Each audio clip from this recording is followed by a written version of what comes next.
Okay, we are recording. It's been a while since I've done an unedited video. Um, so Oblivion is back in the discussion because of the remaster. I personally don't want to play the remaster. It looks like something that I would not enjoy or like. Uh, Considering most of the changes are just superficial changes. But it has inspired me to go back and play old Oblivion, and um characters and skills than I used to. So I'm going to go back and rank all of the skills and stuff again, since that's like the biggest videos on my channel besides New Vegas. And Morrowind doesn't have nearly the same amount of views, even though it's edited. So I'm gonna give you that unedited slop you want. But yeah, this is actually a fun topic. Athletics. Athletics is criminally underrated.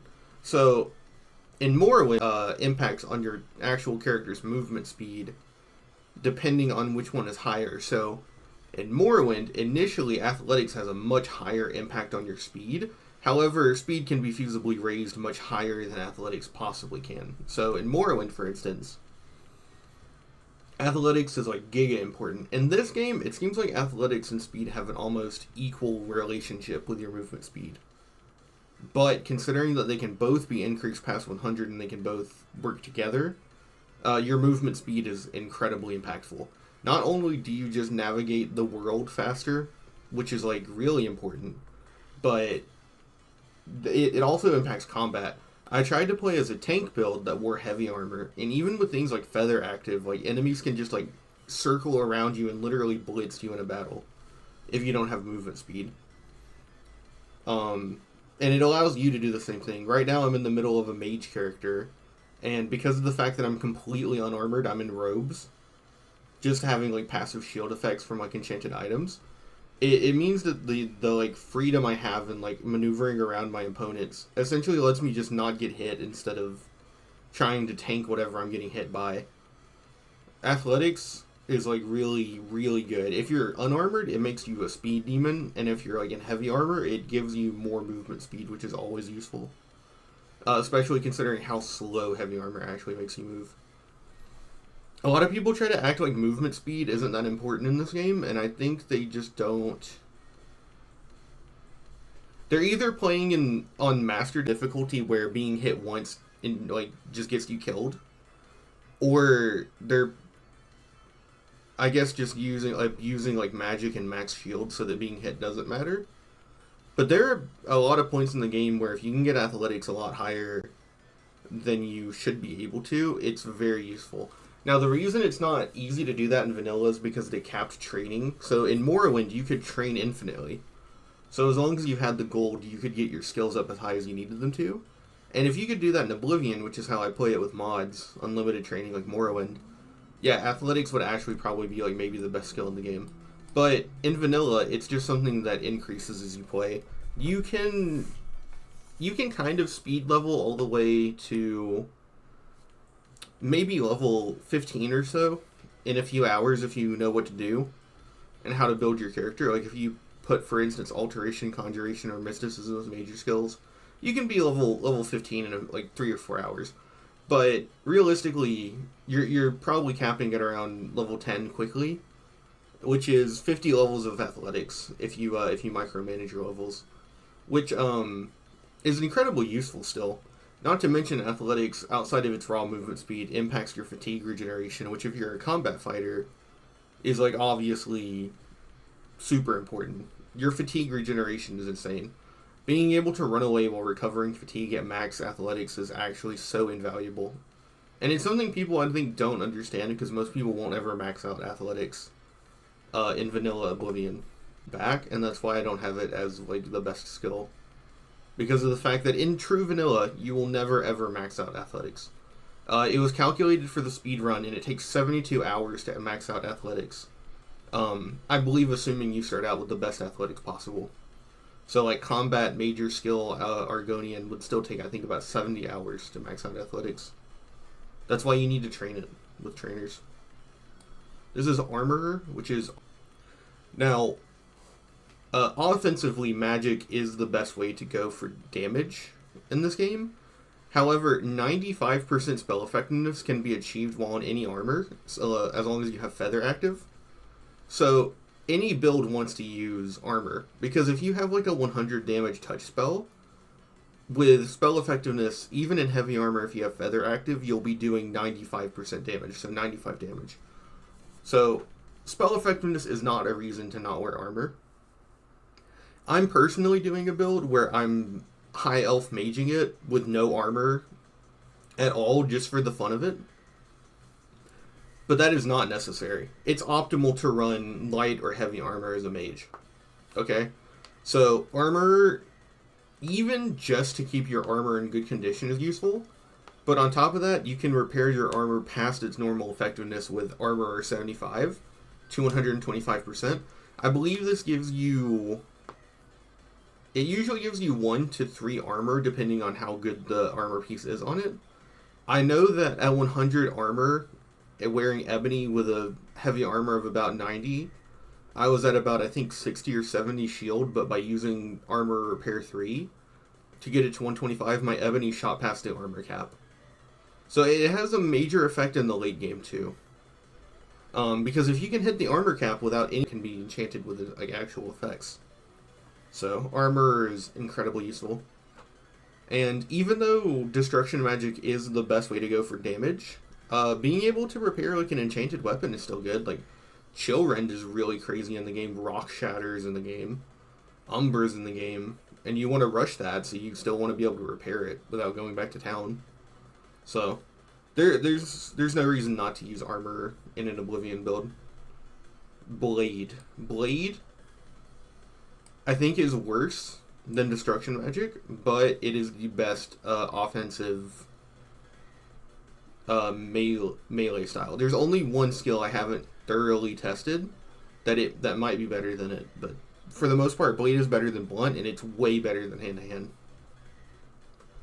At level 1, from any level, the instant you can buy Apotheosis from Rendir's magical staffs, you can just go kill Umbra and just have Umbra's sword, which is like the best base damage in the game.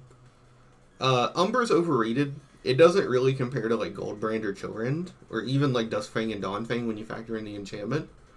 But like, considering you can get that at any level, that's really powerful. It's still really good damage. You do want a physical weapon just in case you get silenced, and I know that you can just MLG Pro and Athletics, Acrobatics your way over every silent spell ever, but like, I don't know, maybe you get hit at some point and you want a weapon. Yeah, you want to be able to actually hit things without magic. Because the only magic staff that's like really reliable is the mage staff you get from the Mages Guild. And it has like 40 charges, so like, you know, it's kind of eh. But like, I don't know. For me personally, I just like Blades a lot, and Chill Rend and custom enchanted weapons. Now, custom enchanted weapons do actually low-key kind of outperform Destruction, but I don't know if I should count that or not, because I don't... It feels very cheesy. Blades go from being like definitely worse than highest difficulty if you use custom enchanted weapons. So I'm not really sure if to count that as cheese or actual like valid design. But yeah, it's crazy.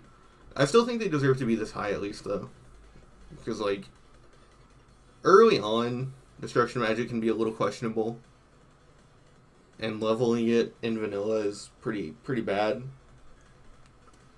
But Blade is pretty organic. If you just use it and you level, you'll just get better weapons. So there's that. Depending on your build, you can also technically get 2 weightless weapons that like last for really long. Like if you're doing an Atronach build, you could get the Lord Vendril sword, the Sword of the Crusader, and it's weightless and it has an enchantment that has like multiple hundreds of charges. And it stunts your magicka. So if you're doing like an Atronach, then you have that, and then you have Umber, which are both weightless, which is a pretty interesting build. Otherwise, you just have like Chillrend, Debaser, Blackwater Blade, Lord Rugdump Sword, Blade of the Thorn, Chillrend, Goldbrand, Ebony Blade. You know, you've Dawnfang, Duskfang. You're just like, you're almost like overloaded with good melee weapons for Blade. Functions well into... Oh, and Sinweaver. Sinweaver is an unleveled weapon you can kind of rush if you want to. Umber is obviously unleveled. And then Goldbrand, as soon as you can get it, is really good. Not to mention, those are all good level choke points. And, like, Ebony Blade at level 10 is good enough if you slow level. So, yeah, overall, Blade is definitively better than Blunt and way better than hand-to-hand block. For the record, I'm going to go off of Morrowind's system. 5 major skills, 5 minor skills, miscellaneous is everything else, and best and worst. Block is really hard to rank. I have never maxed out block one time ever, but I've never regretted taking it as a major skill either. So, for one, every character that isn't an archer can block. So it's fully flexible. There's like no question if you can block. The real question is like the utility of it. Very early on, you can still be fatigued from blocking, and eventually you get a perk where blocking no longer damages your shield, I think. Which low-key is kind of bad because you want to level armor. Another interesting application of shields, not necessarily block, is that you can equip them with hand-to-hand bows and staves. So you don't even necessarily really need block to take advantage of shields. Which is kind of weird. Like, you can just wear Spellbreaker as a pure mage hand-to-hand and still get the reflect. Block... Block also is weird because it tends to make enemies more defensive if you, like, hold block. Like, whenever I would go to, like, spam rush an enemy, I would hold block because it makes you attack faster, but that would just get them to continuously keep blocking. Whereas when I would lower my guard and just start trying to trade, we would both trade and I would win because I'm stronger. And it would be faster not to block, even though you'd be attacking slower. So it's really bizarre. Blocking is okay, especially if you want to pair it with something like Mace of the Crusader, where the damage enchantment is over time. So you don't want to like hit repeatedly with Mace of the Crusader if you can avoid it, because the damage enchantment will be wasted. So like for block, for instance, maybe you pair it with like the Mace, if you're doing like a Knights of the Nine armor run through, so that you can block while the fire takes effect. You know, there are some applications like that, but it's not the best skill. I know that in the remaster specifically, though, blocking can negate all damage, which is kind of nuts. I also think block does push you past the armor cap, but I could be wrong. But block is also good because, well, no, that's just the armor. I was going to say, even if you wear a shield and don't use the shield, it still contributes to your armor cap, I think. No, it doesn't. But if you, oh no, that's it. Even passively having a shield equipped with a one-handed sword will activate the armor boost, but you don't actually have to block. So if you want to hit the armor cap, having a good shield can be worth it. Not to mention the enchantments are still on shield, so you want a shield in some regard. I don't know about the active blocking, though. It's kind of okay. Blunt is just worse than Blade.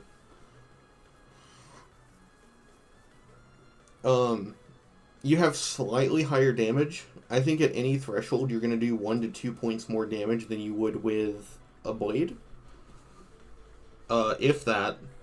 Like, I actually think Umber is probably stronger in damage than any one-handed blunt weapon. Just going off my playthrough, where I had over 100 strength and almost 100 blunt. And it still wasn't doing the, like, 30 that Umber does. I use mods that allow fortification past 100 for attributes and skills, and, like, blunt was still worse than Umbra. Even with, like, past 100 strength affecting the damage. You've got Rock Shatter, which is weightless. That's pretty cool. You've got Mace of the Crusader. That's your best blunt weapon by far. And you can actually level it, like in vanilla, by just going back to the Knights of the Nine Priory over and over. You've got... what else do you have? You can rush the Thieves Guild questline to get the Alien Mace if you know how to get it. I did that, and that was really cool. I have a mod that lets you loot arena victims. So I was able to get a glass warhammer early. So early on, that was crazy, but it obviously fell off really quickly. Uh, there's Hatred's Heart, which is awful because it has like 15 charges. There's Mesa Moloch Ball, which is terrible because one of the effects doesn't work. What else is there? There's Volendrug, which is awful. It has like, I think, 20 charges? It's pretty bad. So, what do you actually have for Blunt? You attack slower, so your DPS is worse than with a blade. Two-handed weapons are never worth it. You chew through your stamina like fucking crazy. What do you actually get out of Blunt? What do you get out of Blunt? It's cool. I like the Mace of the Crusader. It looked really cool on my character. I made a paladin character that wore the Knights in 9 armor, and I thought it looked really cool. But other than that, it's pretty bad. Hand-to-hand is probably the single worst skill in the game.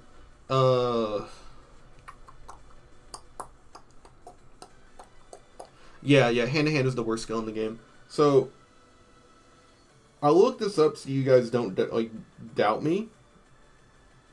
But I'm almost 100% certain that hand-to-hand caps out at the same damage as an iron longsword.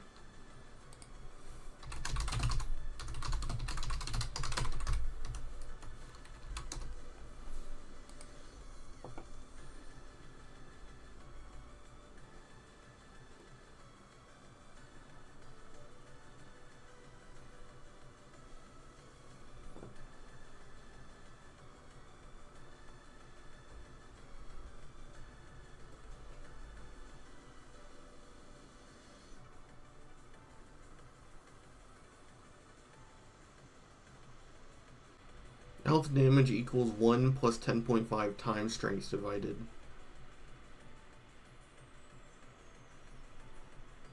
Sure, I'll pull up a calculator.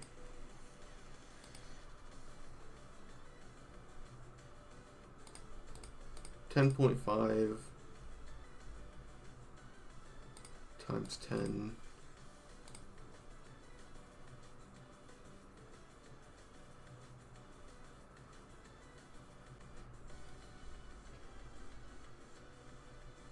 That does not make sense. It says that he should be doing like 100 damage, but it just does not.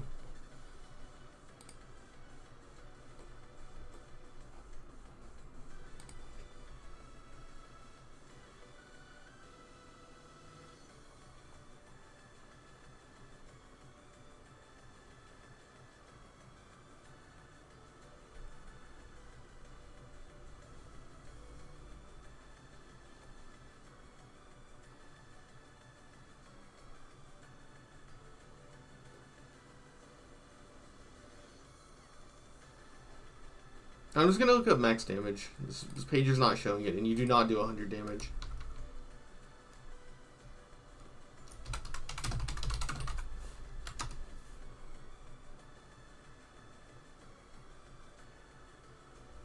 Yeah, it's 11. It's not 100. It is actually the most worthless skill in the game. You don't gain armor by damaging your fists. If anything, you actually might level too quickly because you're going to need too many punches to kill every enemy. You're going to need more punches to defeat every enemy than you would with any other weapon, so you also power level, which on most builds is bad. And then, yeah, you want enchantments, and you never get to enchant your fists. Hand-to-hand is awful, and it's a shame. They didn't fix it with the remaster either. I implemented a mod that fixes hand-to-hand, and it is so cool. I was actually able to punch like Daedros to death and stuff. It still fell off because it didn't get enchantments. But like it was kind of awesome when I did the Dark Brotherhood and like the cat guy like fucked me up because I had a hand-to-hand mod installed. He like actually beat my ass. That was sick. But yeah, vanilla hand-to-hand is LOL. It's cool.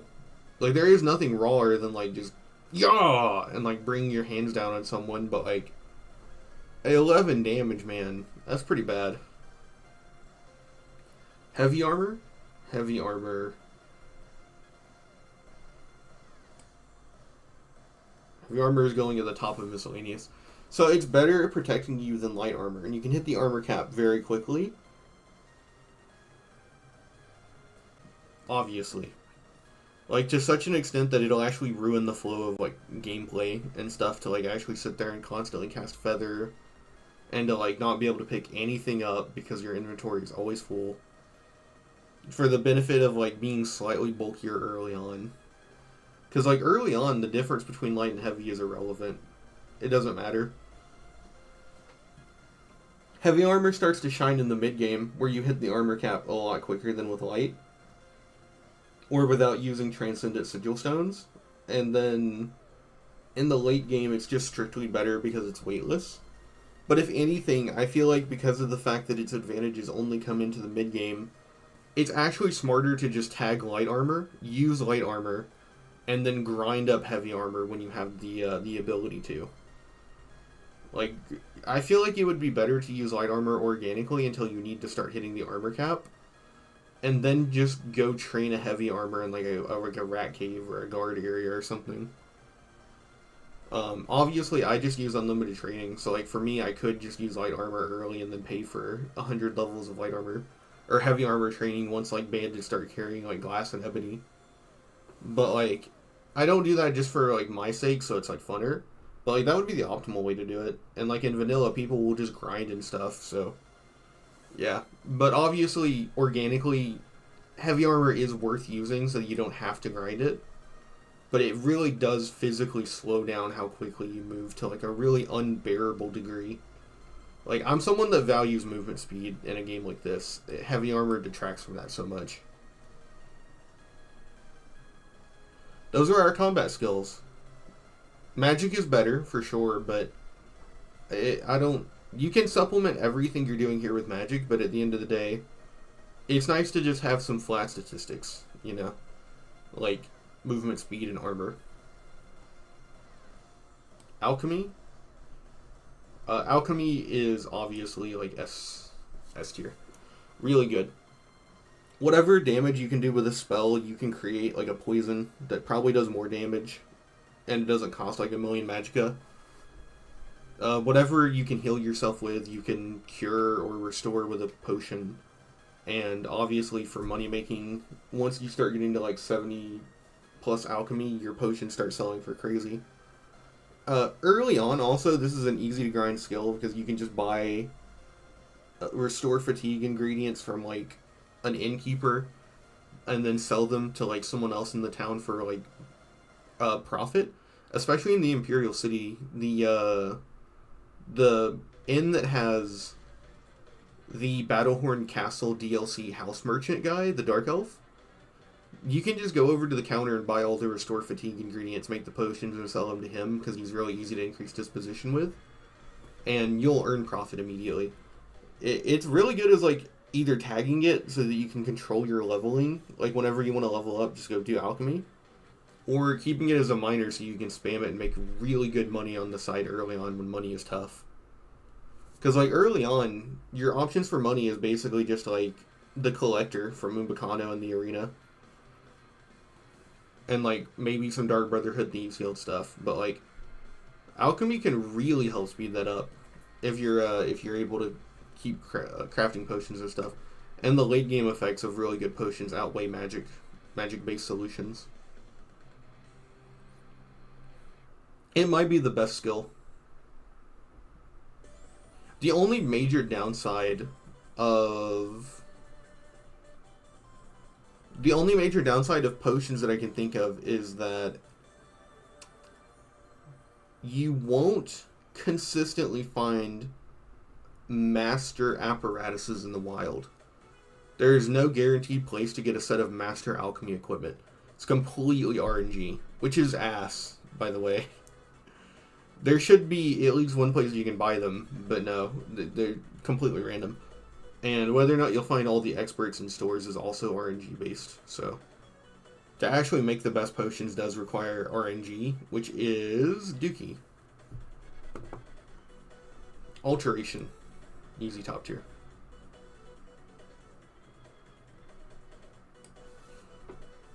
Yeah, right above athletics. Alteration has the shield effect, which is very useful for hitting armor cap. You can cast Aegis at master level, or you can custom craft this really shortly. So there's that. Shield is useful at all points in the game because it's just armor, and you can just cast it easily. Alteration also has water walking and water breathing, which is good if you don't want to put those on a permanent enchantment, so you can have some other enchantment. Alteration also has open locks, so early on before you get the skeleton key, this can be used to get I've gotten it to open hard locks before I've gotten the skeleton key one time when I was really slow leveling. But that's about it. Before you get the skeleton key, because lockpicks are expensive. You can also use Alteration to feather, which gets rid of the downsides of heavy armor. It also just gives you weight, and the built-in like ease burden, pack mule, light and load, beast of burden are just more cost efficient than whatever feathers or fortify strengths you can create. And they last for a long time too. For longer than you can make them last in the Spellmaker, so they're really good. What else does Alteration do?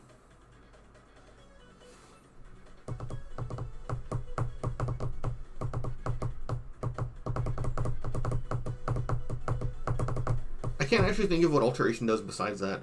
But even if it doesn't have anything else, that's still enough to put it at this high. Alteration is really cracked. Oh, you can use Alteration to burden enemies. That's right. Okay, LOL. Conjuration.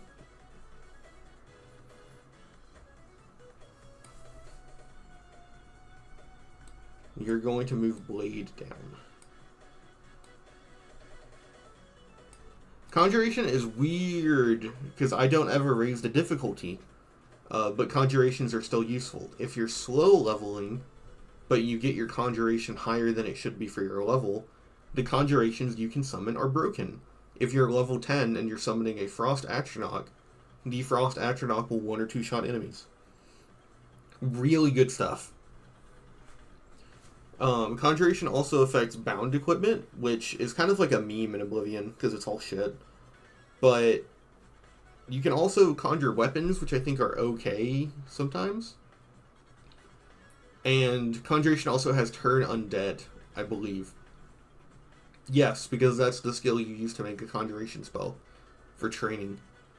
So, that's another thing that I failed to mention for Alteration. Magical spells are really easy to train. All you need is an on-touch effect and Fortify Magicka, and you can create a spell that is extremely cheap and extremely fast to cast. Conjuration can be raised from probably about 5 to 100 in, I would say, no more than 20 to 30 minutes, if you were just consistently standing there casting it. You could, if it was a minor skill, you could have Master Conjuration at level 1. Like, I fully believe that, in like an hour. And the benefits of that are insane, because if you...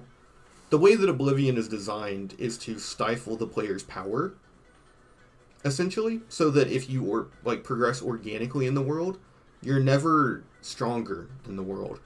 So to actually become stronger than the world, you sort of have to exploit and abuse certain things. And one of those things is slow leveling, where you just tag a bunch of skills that you don't actually plan to use, so that only offensive and defensive skills progress you, so that you're always a little bit stronger than the world, at least until 25, where everything caps out. And Conjuration being one of those skills that you just superpower really quickly without it being a major, can let you feel like a god in this world. Because all of the jumps and summons are dramatically stronger because of the fact that they're meant to counteract the enemies, which are also getting dramatically stronger each time they jump. So even just having Flame Atronachs at level 8 is insane for Conjuration. And I really can't understate that enough. And if you play on the higher difficulties, Conjurations don't scale. So a Conjuration that's good on normal is going to feel godly on Master compared to you.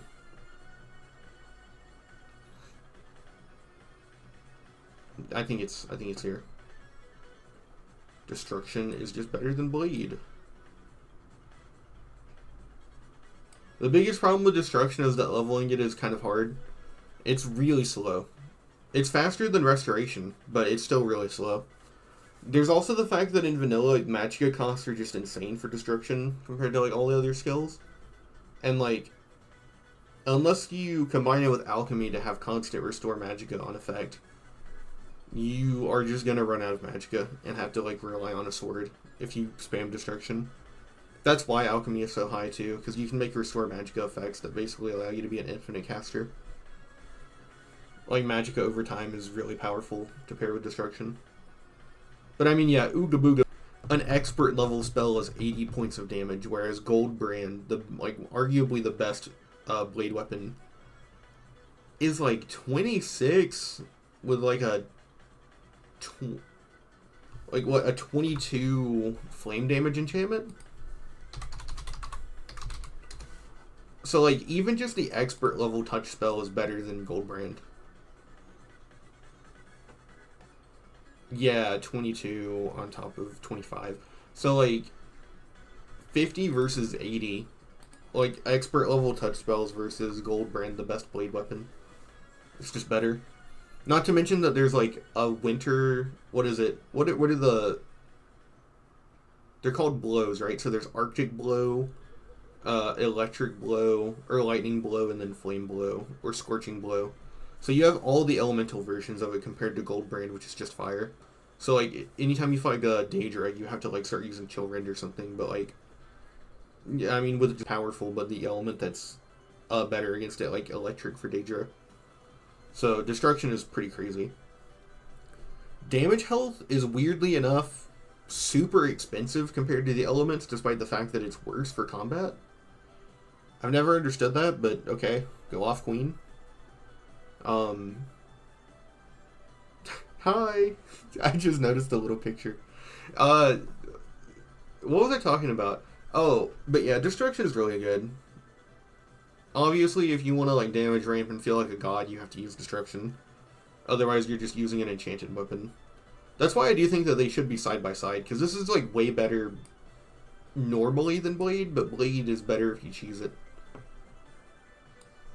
This...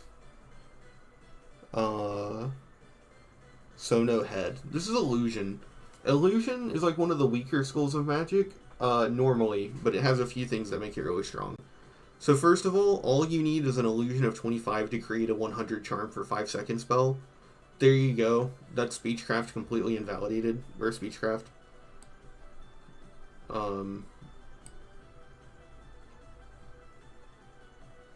Yeah. Speechcraft is bad. So there you go. Completely invalidates an entire school. Illusion also has Invisibility, which in most circumstances basically invalidates stealth. Which can be useful. What else does Illusion have? Paralyze, which is arguably better for controlling the flow of combat than Block. Except for the fact that a lot of enemies are immune to it. But the most important thing Illusion has is 100% Chameleon.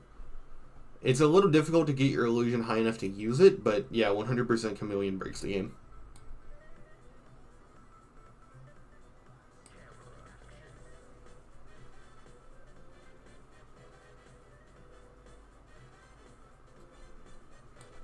I think a 100% Chameleon.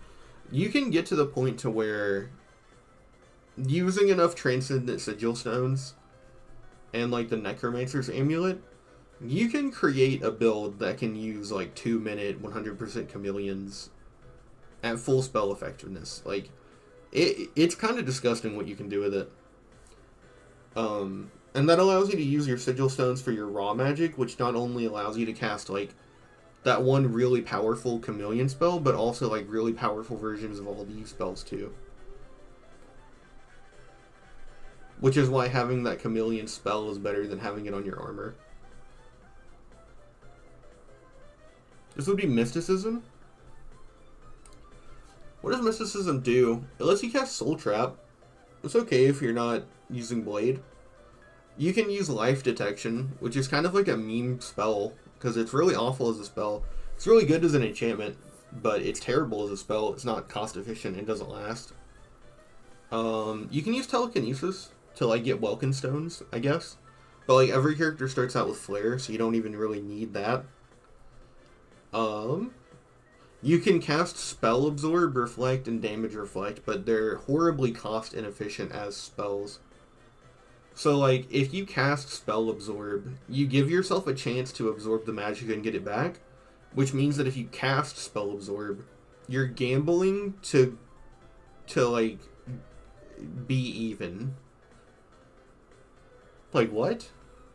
I don't understand the value of it.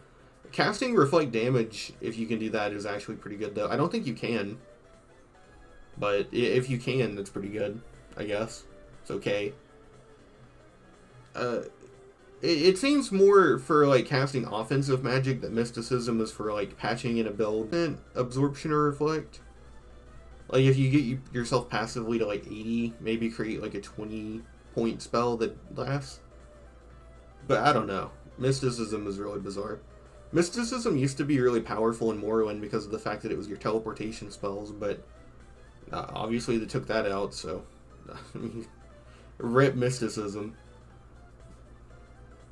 It also used to be absorb health, and now that's restoration, so Mysticism kind of sucks.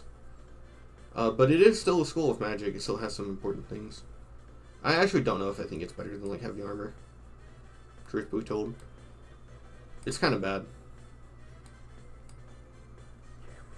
Restoration is really powerful. Obviously, heal yourself. That's like mostly what restoration has. It also has absorb health, which is okay. I feel like absorb health is just too costly in this like damage sponge game to like ever actually be used, is the problem. You absorb 100 points of health and like take an enemy down by like half health by the time you can actually cast a spell that powerful. You know, like, do you feel me? Nothing is weak to absorb health. It's like, I don't know. But like obviously just healing yourself is good.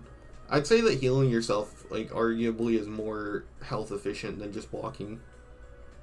Cause like you can heal yourself after defeating one enemy and maintain the offensive pressure. Whereas blocking takes off your offensive pressure and slows you down. Not to mention restoration has fortification, so you can like fortify mercantile for like a transaction. You can fortify acrobatics to jump really high. You can fortify speed and athletics to run really fast. You can fortify strength to carry things. I'm trying to think about what other skills you would actually boost temporarily. I think you can fortify willpower, but past 100. So like once you hit 100, fortifying willpower by 100, I think is really powerful. But restoration, to actually do something that powerful, needs 100 restoration. And restoration will never get that high organically, because it is like the slowest skill in the game to level that matters. I don't think another skill that you actually want to use levels as slowly as illusion or restoration. The only other one is athletics, but like you can train that. And you can also just passively train that like when you go to take pisses and stuff. But like restoration, man, is awful.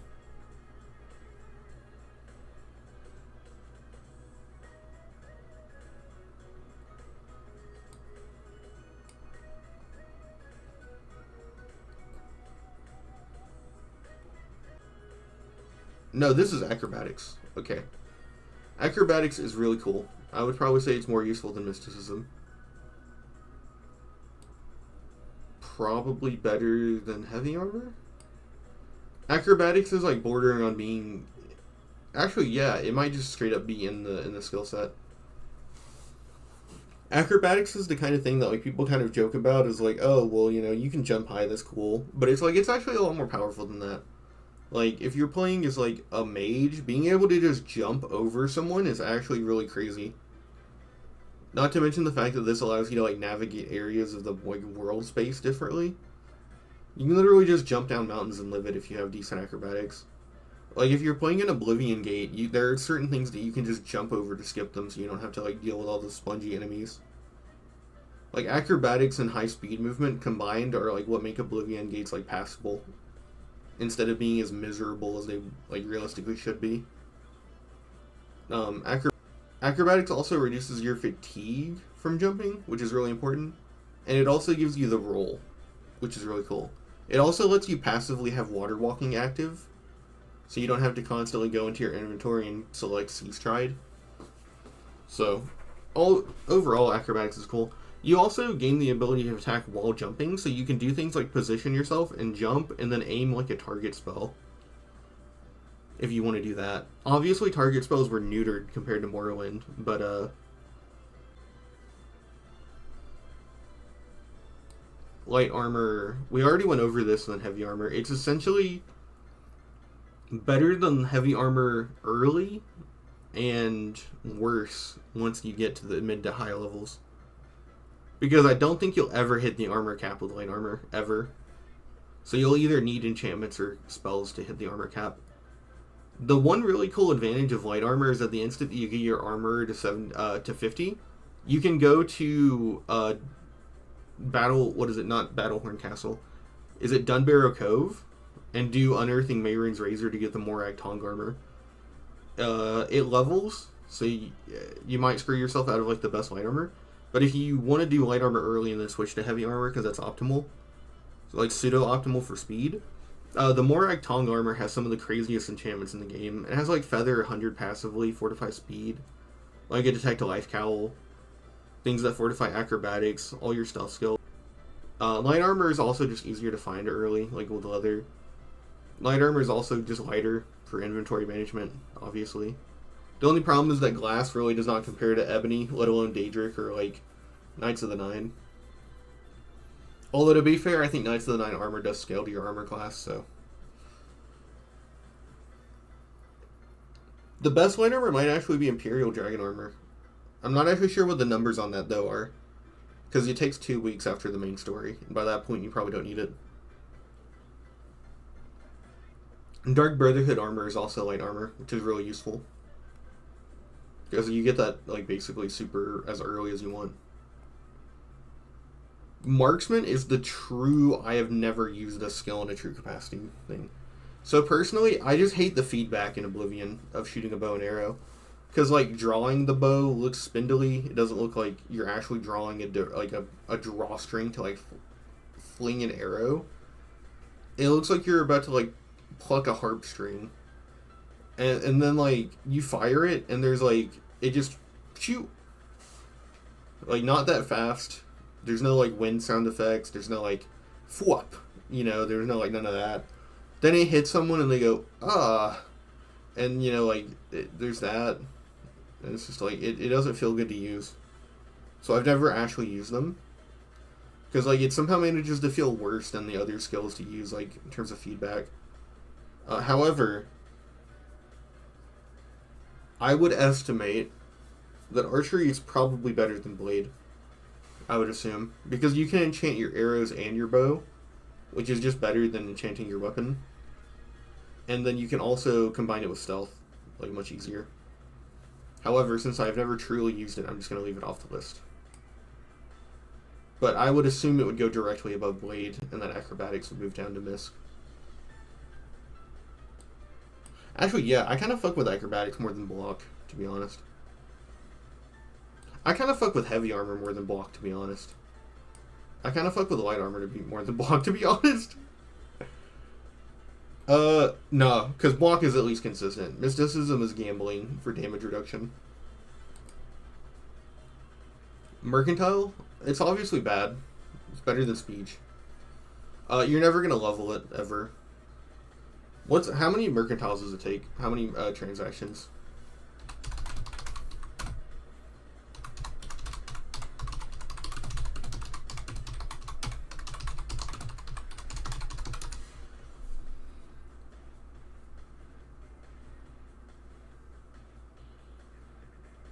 $250 transactions in Oblivion Remastered? Damn, they powered it up. There's got to be an in-between.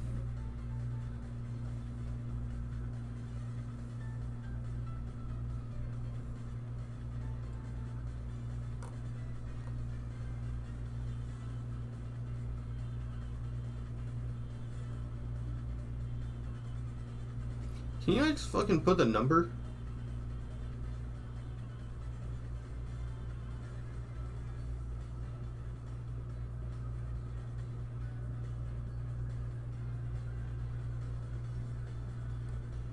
Okay, I don't care. It's an absurd amount of time. I have played games into like 50 like spam selling items, including like really low value things like lock picks, jewels, potions, things that you really shouldn't pick up in terms of like the money to weight ratio once like things that are worth like 3,000 start dropping like Daedric. I've gone out of my way to do it, and I've only ever organically gotten Mercantile to like 30 on like a really long character. Mercantile does not level, but the advantages of it are actually useful. At 75 you can invest into stores, and at 100 all merchants gain 500 gold. So if you could actually have this before like level like 50, you could actually have it to where you're going to sell to a person and they can buy things for 3,000. That speeds up how much money you get. But at the end of the day, because of the fact that training is limited in Morrowind or Oblivion, getting large amounts of money is worthless. You know, you want a house at the start of the game, and you want to be able to buy spells. But other than that, money is dog shit in Oblivion. Azura's Star solves the enchanting issue. And Repair 50 lets you repair magical equipment, so there's no reason to have money. Like, by the time that you would ever get Mercantile that high, you would never, ever, ever actually get a use out of it. But, like, it's a convenience perk. So. Security. Security is invalidated by the fact that you get the skeleton key, obviously. Weightless completely invalidates the lockpicking minigame. It's also invalidated by alteration, so you only realistically need to carry lockpicks for like average locks. Actually, no, very hard locks before level 10, because you can also get the Tower Stone southwest of the Imperial City. So yeah, there's no reason to ever use security. I'd actually argue the benefits of it like aren't even. It's weird. You have immediate small use benefit with very hard locks, but then afterwards it's worthless. And this is too late to be useful. I'd say being able to pick a very hard lock by auto lockpick and get it early is kind of useful. Like, if you rush the Dark Brotherhood questline before level 10, you'll need to use lockpicks to get into the Poisoned Apple Barrel for money. Or, like, cheesy money, at least. Sneak. Sneak is actually a useful stealth skill.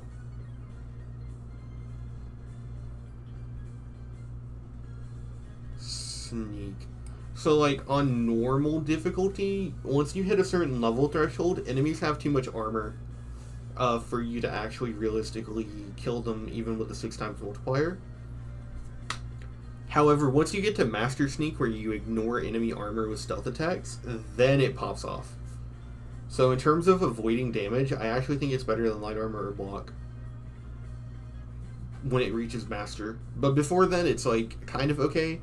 Sort of invalidated by Illusion and Chameleon, but, early on it has some potential use, I guess.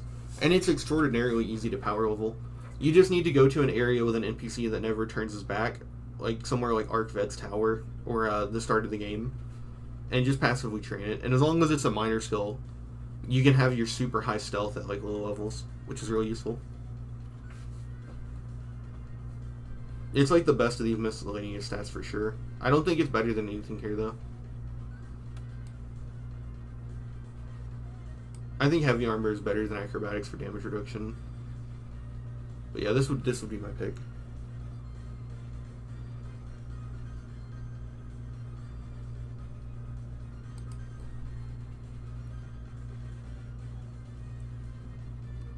I'm trying to think about things that I might have left out. You can get Umber's armor really early for heavy armor. The Knights of the Nine armor is available really early and can actually level up, which is really useful. You can go to Kvatch and get a Dead Legion's armor really quickly. Although it's outclassed even by steel, so that's not that useful. You can get the Blackwood armor, which is okay. But I think for the most part, that's all I care about for skills.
Will you...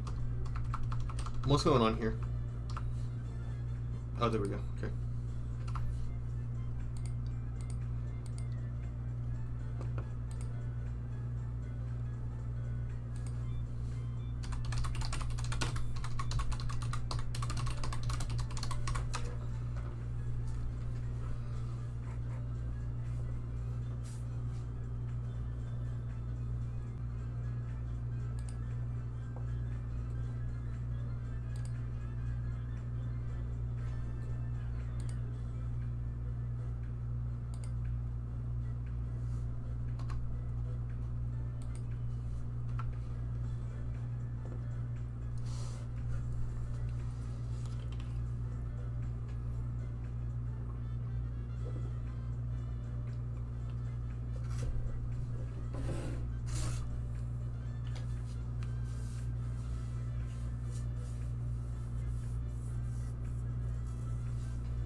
This tier list will be attribute. Wait a second, this is missing ones.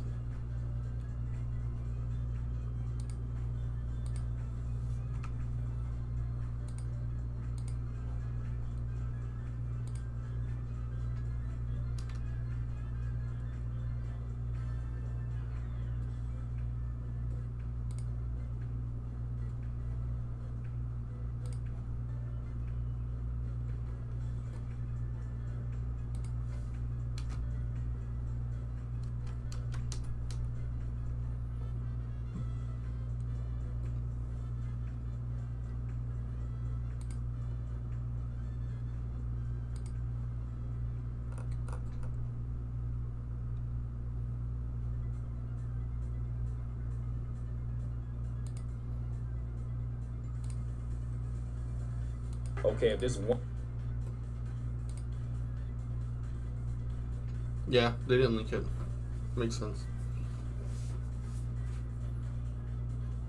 One AI site builder you.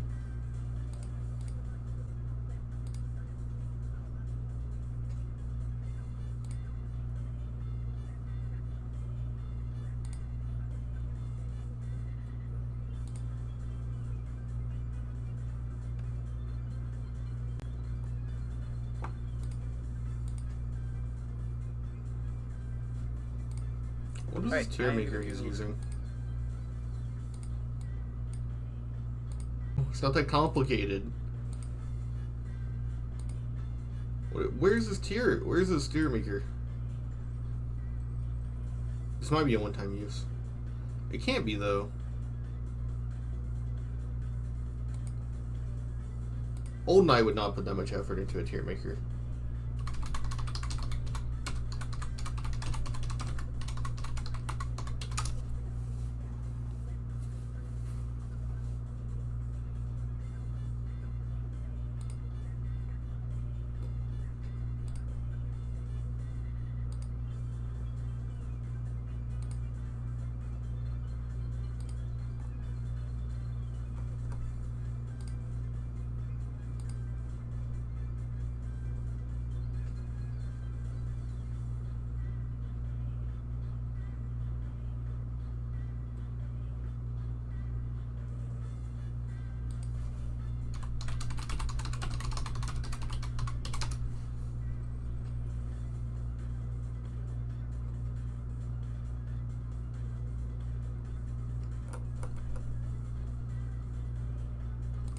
Something happened to tier maker? There's like no tier list on here.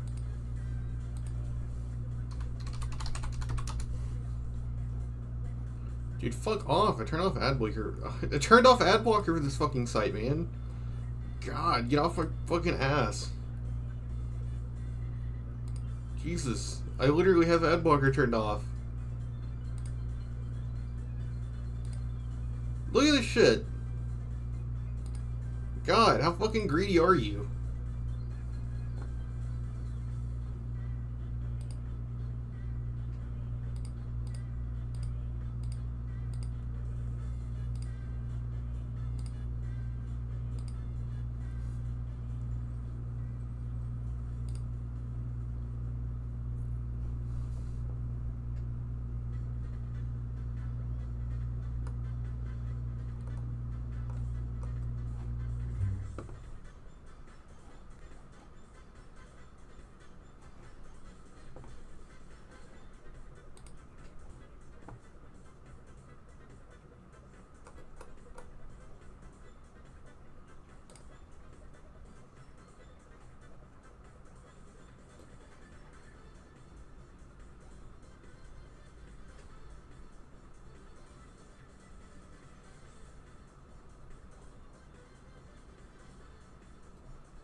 You know what?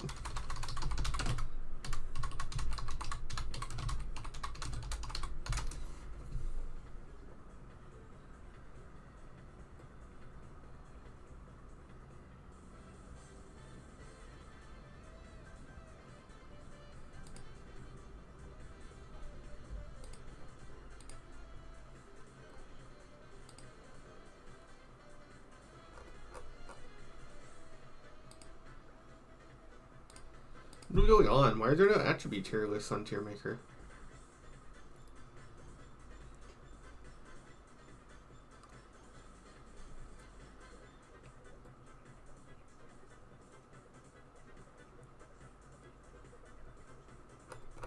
Alright, fine. I'll make my own.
What more do you fucking want from me, man? I already have this shit turned off.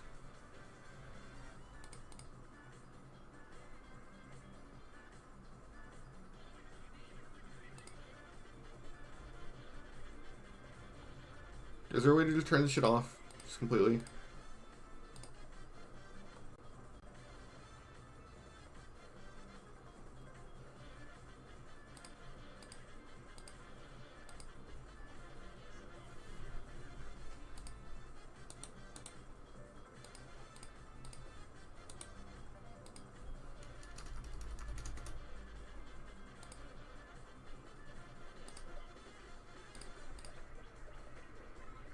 What the fuck do you want, man?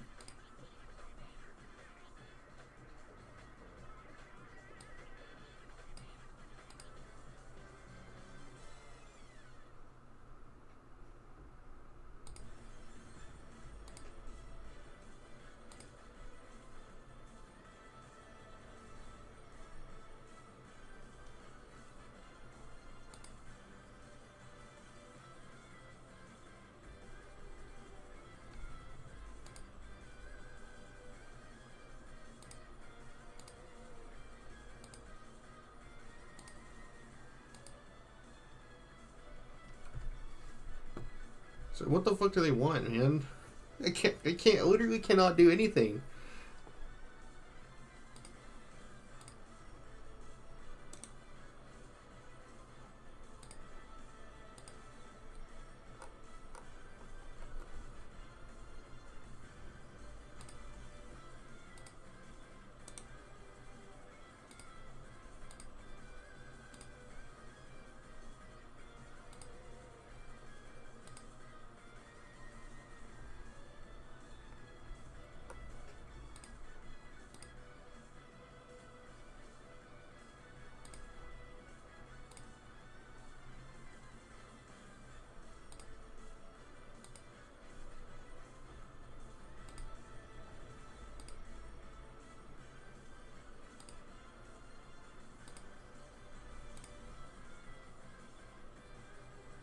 What the fuck?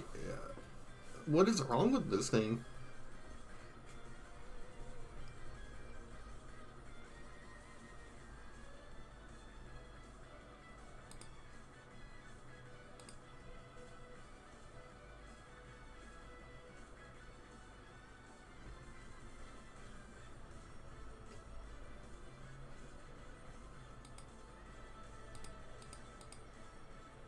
They want to track me? No. Get away from me. You gross little goblin.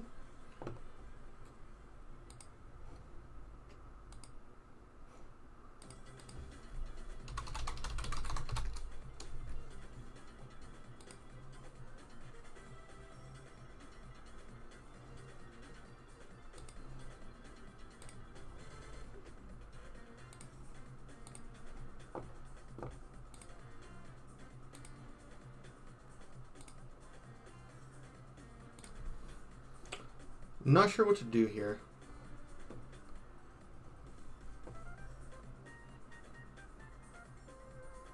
Destroy the goblins? I have no clue what to do. I literally uninstalled my ad blocker because I can just reinstall it, but it's not good enough. They're trying to make you. Tier Maker is fucking putting a paywall on their fucking Tier Maker shit. God. Oh, I want all of humanity to be eradicated by a giant boulder.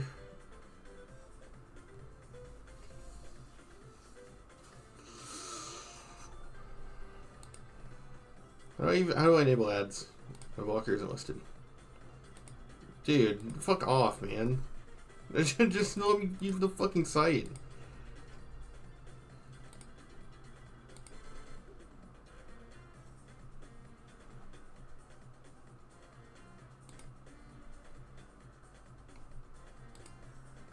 How would I do a tier maker without tier maker?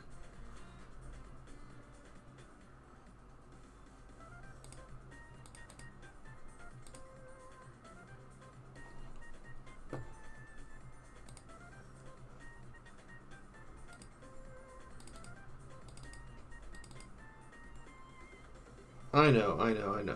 How about 256 by 256? If I just make this like 1,000 by, what is it, 1980 by 1280? What?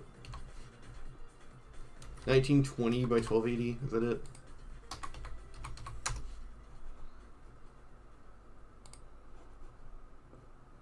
So it's a little narrow. Needs to be more.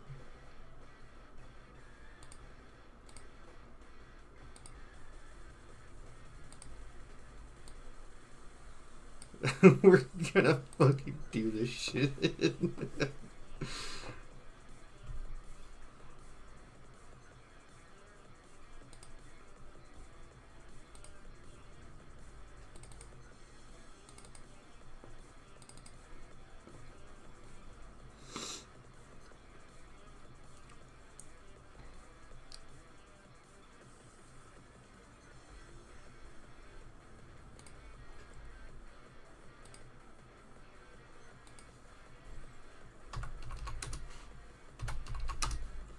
I hate paint so much.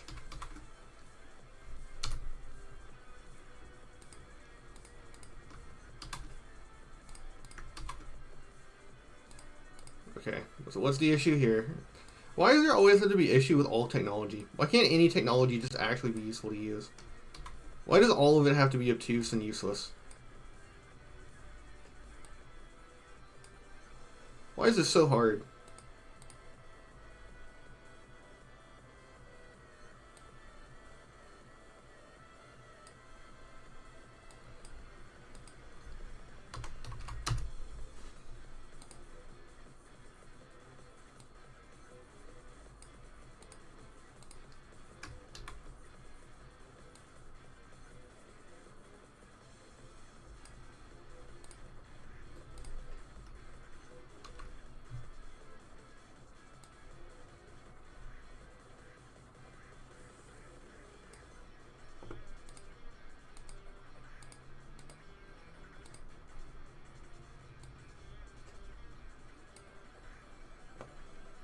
Can I get this off the screen somehow?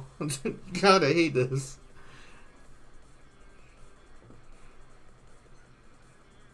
How do I get this off? There we go.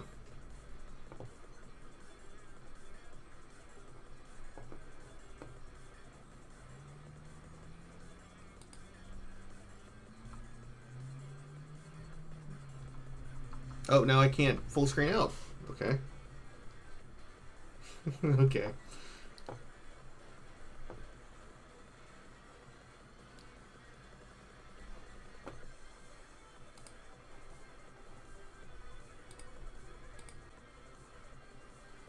Oh, can I make a template now? No. Okay, so I'm going to put that in the video.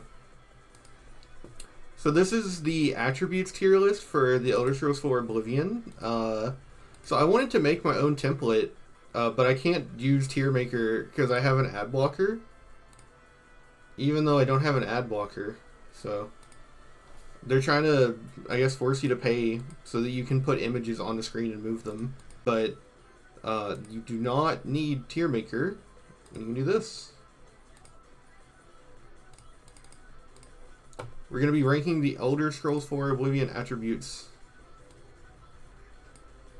The first one we have is endurance. And endurance is arguably the most important attribute in the game.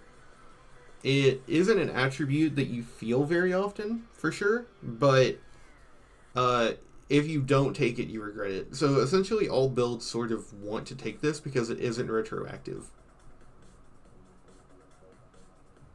You get 1/10 of your endurance per level every time you level up as health. So if you have 30 endurance, 3 HP, 10 or 100 endurance, 10 HP, and endurance past 100 continues to scale. If you use the Feldu exploit in the Shivering Isles, then you can get more than 100 endurance. I think up to 140.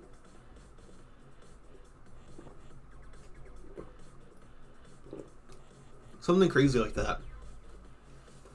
So you could get up to, like, I think about 14 extra health per level compared to 3.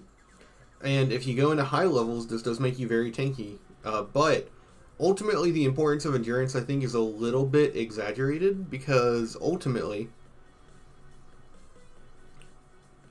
I think that the smarter way to build an Oblivion character to make them as strong as possible is to do very slow leveling as opposed to leveling very quickly to get better attributes. I actually think that leveling your skills that you plan on actively using more as you progress very slowly in the world will actually make you stronger. At least until 25 when everything is max level, and then you're about the same as someone that rushed and has better attributes. But overall, I do think endurance is universally important to characters because of the fact that it isn't retroactive. In the remaster, they sort of changed it to where it is retroactive, so you can just dump endurance, and then at like level 20, just pump into it a few times and you're suddenly tanky. But the remaster is its own whole can of worms about balancing. In the original, you do kind of need this if you plan to go past normal difficulty at least. Now, on normal difficulty, you can sort of not immediately level endurance and not completely be boned. If you manage to hit the armor cap, that's way more important than health. But ultimately, endurance plus armor cap is still good. In fact, all the additional endurance health that you get from your endurance is arguably more important if you hit the armor cap, because it just makes you a god. But armor cap is more important compared to just having high health. But yeah, I'm playing a mage right now that just dumped endurance early to rush intelligence and willpower, and I gotta say, you feel not having those first 10 levels. At the same time, you're strong enough that you don't necessarily need it. You can also just be fast enough not to get hit if you do things like rush speed too and athletics, and you like go armorless to be really fast. It's not like its own tier, you know, it's not like the best by like a wide margin, but it's still pretty good.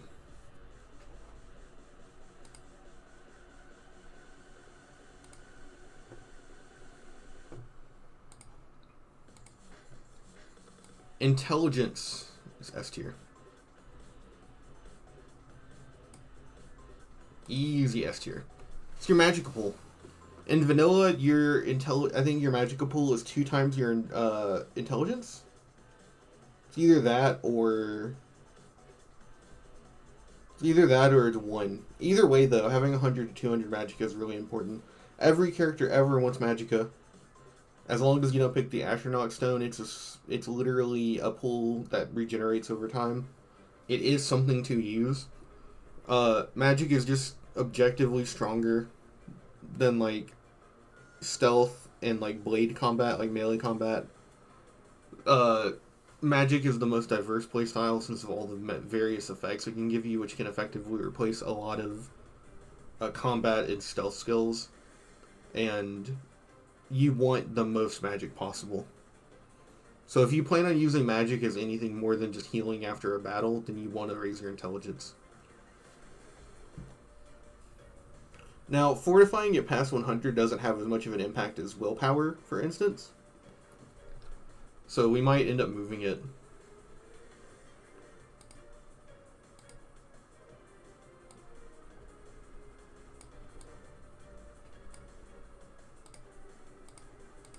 But it's not that big a deal. It's still very important, very useful.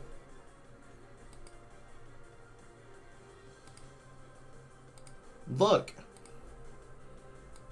Luck, I would say, is B tier.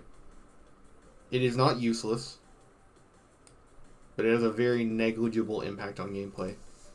So what luck does is effectively, it's every point of luck past 50 is treated as 1. So 51 is effectively 1 for the sake of a calculation. Times 0.4 added to a skill. Aside from athletics and acrobatics. Which is very convoluted, but whatever. Effectively, let's say that you have a blade skill of 50 and a luck of 51. Well, it's multiplied by 1 times 0.4, which means that your blade skill is 50.4. So effectively, 3 luck, that would be 1.2, so your blade skill would be 51. I don't think I need to tell you why that's really bad. This also does not affect skills past 100. So, this has the very specific niche use of if you take the thief sign and also choose luck as a specialization. Let me pull up a calculator here. 15 times 0.4, you add 6 to all your skills. So, it also is inconsistent about whether or not it triggers the perks that skills achieve. It seems to affect the armor level 75, 125% thing, but it does not seem to affect armor 100, 1 repair hammer thing. So it's also inconsistent on that front. And luck also has very minimal impact on RNG-based gameplay. So it changes how much health the arena combatant you can bet on has, and it affects how often Mehrunes Razor insta-kills an enemy. That's about it. I also have just noticed that ever since I invested into luck, because of the mods I use that make luck better, that it does seem to have an impact on security auto attempts. But that's really questionable. I have an attribute uncapper so that all attributes function like normal all the way to 200. And ever since doing that, I've noticed that luck does have kind of a useful impact once skills are past 100. So if I have like 75 luck and my blunt skill is at 90, that luck is pretty significant in terms of what it's doing for my character. But that's because of mods. In vanilla, it's like whatever. But it's not useful. I think that taking the thief is kind of okay anyways because it'll help your fatigue with agility, your movement speed with speed, and then your luck with luck. And then doing your custom class as endurance and luck, that can be okay for giving you a really good early start if you plan to slow level. But if you're going to slow level, you might actually value having another attribute instead of luck because of the fact that you won't be getting attribute bonuses as frequently. So you might rather take strength and endurance and just do the warrior. as opposed to being a thief and luck-based character that's slow levels. But it's whatever.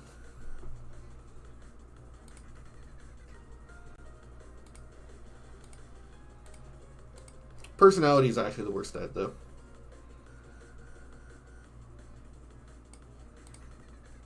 Personality just simply affects people's disposition to you passively. So, this has a small niche use if you plan on being a vampire. Certain vampires with really high fame stats and no infamy don't have to charm people to talk to them. So when you become a vampire, NPCs have this reaction where they obviously go like, "No, you hideous monster, away with you!" You know, and they refuse to talk to you. But if you have really high personality as a vampire, and a really good fame stat, and you have faction disposition, certain NPCs won't actually instantly aggro and just walk away, which is convenient. But that's about the best use that I think personality really has. Personality is pretty bad. Marginally impacts the amount that you can haggle, as if money is a concern. Realistically, you can just create a charm spell that gives you max disposition anyway, so personality is like completely worthless. So basically, it's like slightly better speechcraft, but it's like passive. That's why it's useful. Now, if you fortify personality past 100 extremely, you can start getting really funny effects, like bandits won't fight you, things like that. But otherwise, personality is really kind of bad. One niche use of personality, I guess, is that if someone likes you enough, and they catch you committing a crime, they'll call guards on you, but if the guards attack you, the person will actually help defend you if you have a high enough disposition with them. That's kind of niche. I mean, it'll just result in the person getting killed, because they're like a normal NPC.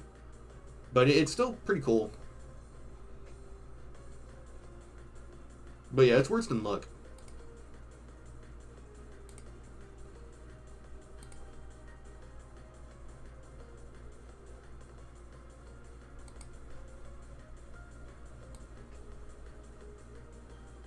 Speed. Speed is better than intelligence, so I need to move intelligence again.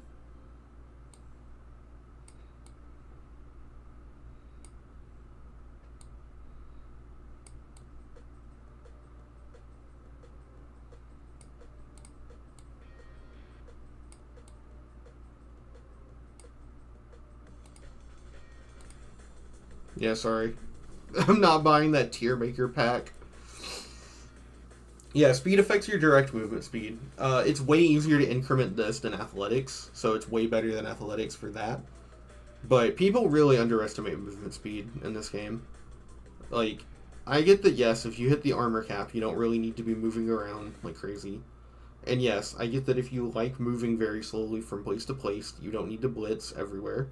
But for me, right, I very much enjoy movement speed. I cannot stand a game like Skyrim where your movement speed is a sprint bar that's marginally faster than your base movement speed. I really love games like Oblivion and Morrowind where your movement speed from like 30 to 100 is an absolutely insane benefit, and you just start blitzing around the map.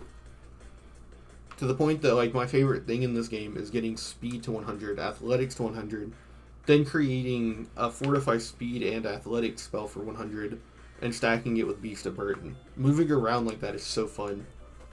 Not to mention the fact that it does have a purpose in combat. Being able to physically move around can just make it to where you never get hit by spells or bows, and you can just blitz around melee fighters that are too slow.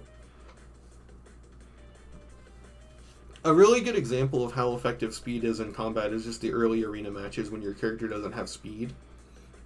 The enemies will just physically move circular around you and you won't be able to turn in time to avoid an attack. It's really cool. Speed is so cool. And beyond that, it's useful. You could make the argument that speed is more important than endurance if you just never get hit. I'm not good enough to do that, but there are people out there that are definitely good enough at this game to just run around fast enough to never get hit with their speed.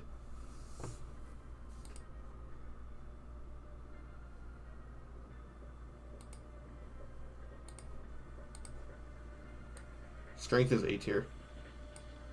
So the problem with strength is that in Oblivion, for some reason, they nerfed the amount of bonus damage you get from your strength. In Morrowind, going to 100 was a 2.5 times multiplier, I believe. And in Oblivion, it's a 0.5 multiplier. Like, you only get an additional 50% damage from 100 points of strength. And it caps off there. You can't raise it past 100 like in Morrowind.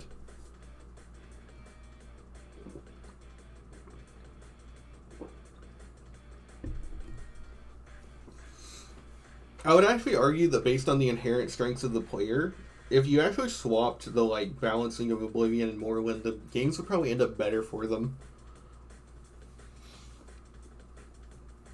Oblivion is the kind of game where you really need overjack speed and strength to like deal with all the bulky, tough enemies, but instead you just have like a little bit more damage for those really high spongy ogres. So it's really unfortunate. Your strength is also multiplied by 5 for your carry weight, so at a strength of 100, it's 500. And past 100, this does continue to increment your carry weight. This is really useful early for loot, but obviously once money stops being useful, it's kind of negligible. It's useful, I guess, in tandem with alchemy so that you can carry items to sell them. That is distinctly useful.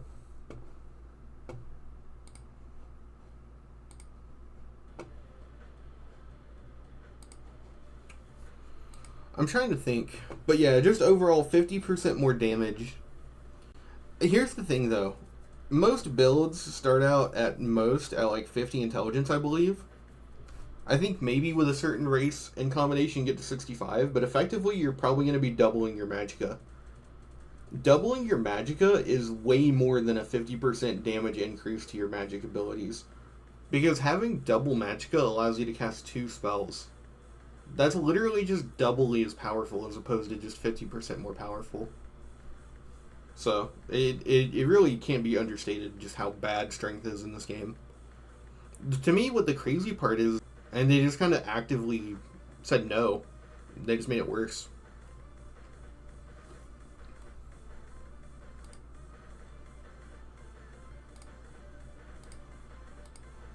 Willpower, second best stat in the game, for sure. Really easy to level. Willpower is alteration, so at least until you max alteration, it's really easy to get levels for this every level if you want. That's something else to consider is how the levels are.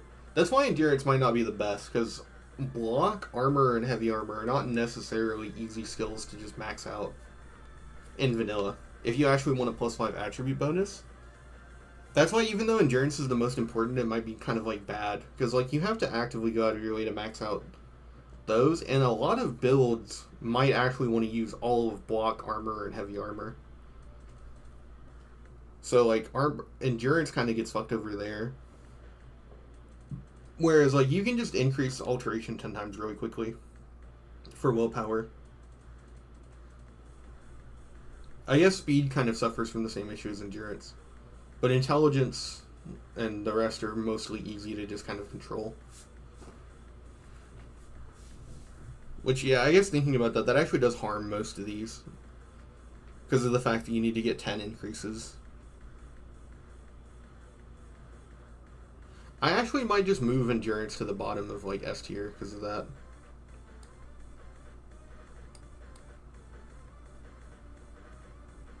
Because, like, yeah, that's really detrimental. If you want to do a heavy armor build, you've basically just screwed yourself out of endurance.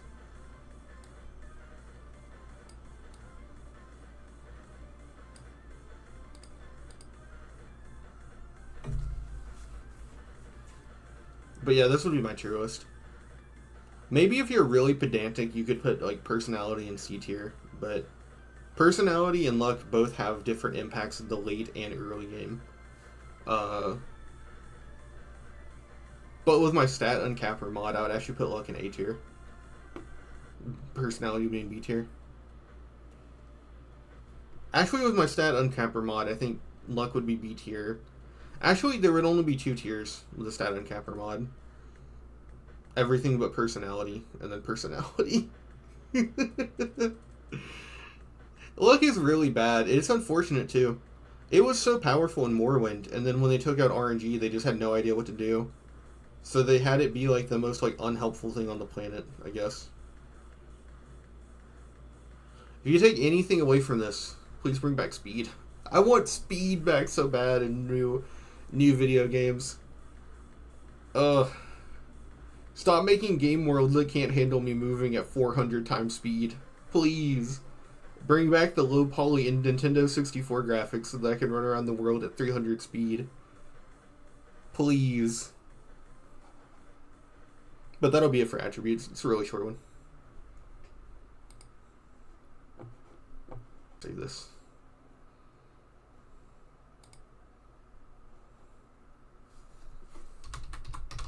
Thummy thick.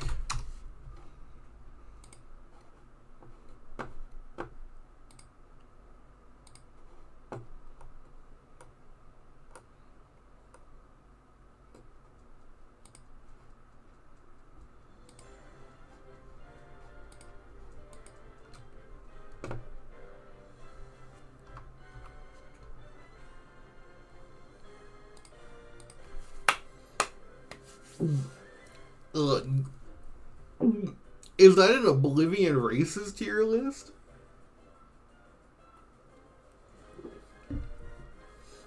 Alright, let's get one thing out of the way. I've replayed this a lot since the last time that I did the videos. Ultimately, this is just me,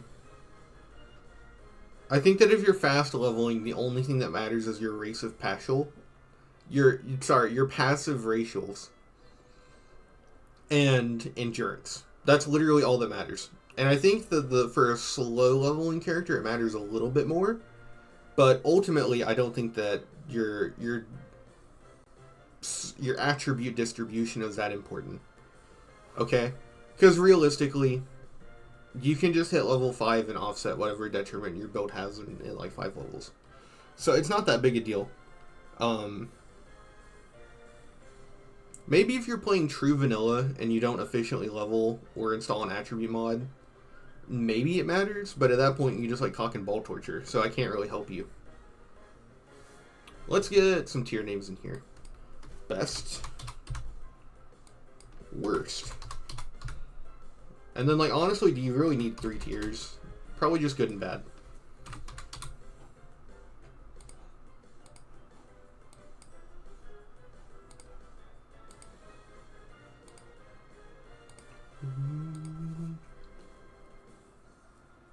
Argonians. The Argonian passive is poison and disease resistant.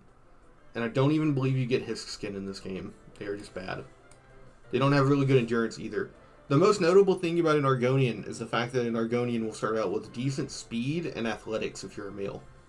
So you have a good movement speed from the start. That is pretty cool. But ultimately, if you're playing an Argonian, it's because you want to. It's about that simple. Bosmer are similarly in tune for archery. I personally do not like archery, however, archery is very strong in this game because of the fact that it combines well with stealth. You have an ability to command animals, I believe. It might be low level only, so probably useless, but in the long term, if you can command all animals, that's something. Yeah, eventually you should just be able to demolish. Maybe if you hit that power spike in like level 6 and you face a bear all of a sudden, this might be a good get out of jail free card. But overall, being a Bosmer is not the best. I also believe Bosmer men are the slowest in the game possible. I've heard from a lot of people that being a Bosmer male is like the worst option possible in this game, in terms of your stats, attributes, skills, racial abilities, etc. And it's also worth noting that any non-human race, aside from any race that isn't an Imperial, where's an Imperial? Any race that isn't an Imperial is just going to have a negative disposition to Imperials. And considering Imperials are the most common race, that's obviously a detriment. These are Bretons. Unsurprisingly, I do think Breton is the best race. You have magic stats, so you have really high intelligence and willpower from the start. And then you have 50 free magicka for completely free, and you resist half magicka. A Breton can wear a mundane ring and be immune to magic. It's pretty broken. Now, obviously, any race can become immune to magic, but doing it in one item slot is pretty crazy. So also getting free magicka, literally for free, no downside, is insane. Yes, I know high elves exist, and you can take the apprentice stone, But maybe I don't want to instantly die to a fireball. Not only do you not instantly die to fireballs, you resist them. Incredible. And yeah, there's no magic resist cap in Oblivion, so being a Breton and then taking a mundane ring is just broken. But yeah. This is a Dunmer. So Dunmer, I'm going to put in good because of the fact that they have one very unique quality. Vampirism actually allows you to boost your attributes past 100. So I believe that's strength, willpower, and speed. You want speed and willpower past 100 very badly, and strength is also nice for carry weight. And Dunmer have a built-in 50% resistance to fire. So essentially, if you become a vampire as a Dunmer, you're just neutral. The only thing you have to worry about then is just sun damage. So Dunmer essentially are the vampire build. You've also got... Oh, and I forgot to mention this too. By the way, in case Bretons weren't good enough, your daily racial passive... That's your passives. You have a daily racial ability that gives you 50% shield. The instant that you hit 35 shield, you've hit the armor cap. It's kind of crazy. You can literally just use the Breton's natural passive to get through like the arena combat challenges that you're not supposed to. Like, you can do them early, but like the Argonian prisoner fight, that's like kind of tough, and the like Wood Elf Sisters and the like final match, those are like choke points where you kind of need to go like sell stuff and maybe get like a new weapon. But if you're a Breton, you can just chat through all that with Aegis. Or sorry, Dragon Skin. It's effectively Aegis, which is fucking crazy. Dunmer also similarly have a good race of Paschal to summon an ancestor. It's basically just, I think, like an ancient ghost in terms of stats, but you can do it for free, so it can help you, and it can just jump enemies while you like block or whatever. But yeah, 50% fire resist just makes them the vampire race. Imperials are dog water. I don't think Imperials offer anything that makes them worth playing. You have Voice of the Emperor, I think, which calms people, or it charms them. Either way, that's really bad. You have better personality and like speechcraft and mercantile, but who cares? Those are all bad skills and attributes. And if you want to be a warrior race. So yeah, Imperials are dog water. I'm trying to think about what the actual reason to be an Imperial would be. It's literally just disposition. Like, if you're doing like a no magic run, then they might be useful for like a smooth... Otherwise, Imperials are dog water. Dookie dog water. Khajiit are like slightly better than these two. Khajiit have the Eye of Fear, which demoralizes an enemy. And making an enemy run away is basically just a free kill, because they'll just flee you and then you can attack them while they run. Khajiit also start off with decent hand-to-hand. It's like useful before you get a better sword, I guess, but hand-to-hand is dog water, so it's just not that good. Demoralize is interesting, and you also have good acrobatics. I actually, you know what, I think I'm going to put them like below Bosmer. They're pretty bad. I tried one with a modded hand-to-hand build and it was crazy, but yeah, just natural hand-to-hand just plateaus so quickly. It's not worth being hand-to-hand for Khajiit. Oh, and obviously you can be any race you want if you just want to play the game and not care, but this is for optimization. Nord is good because you have better endurance. I believe Nord women are as strong as the men. That's a consistent detail in all the games, because like Nords are Chads. Nords also have 50 endurance, both genders. So Nords are an endurance build. You also have frost resistance, and you have Woad, which is a shield spell. Or is it an attack in this game? Because I remember you used to resist... I'm pretty sure it's a shield in this game. It's different in Morrowind.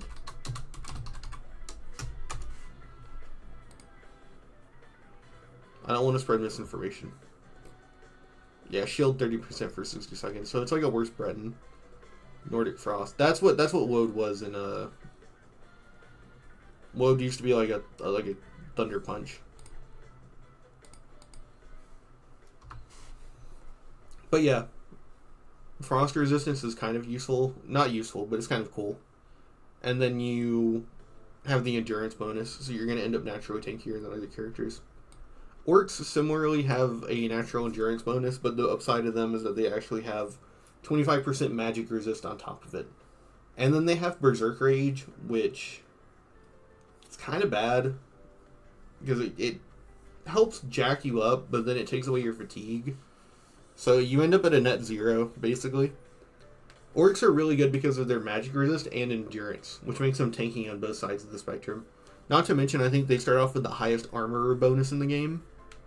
And I don't really care about most starting skills, for instance, but the fact that like the Breton and High Elf start with high destruction, this one starts with high armor, high athletics and acrobatics, those are useful skills to start very high, because they're very slow leveling skills. Red Guards have been neutered since Morrowind. I don't actually know what a Red Guard does in this game. I've never played a Red Guard in Oblivion. I've played most other races a little bit, but not Red Guard. I just don't know what their passive does. Strength. Ooh. Ooh. They got neutered so hard. That is awful. That's terrible.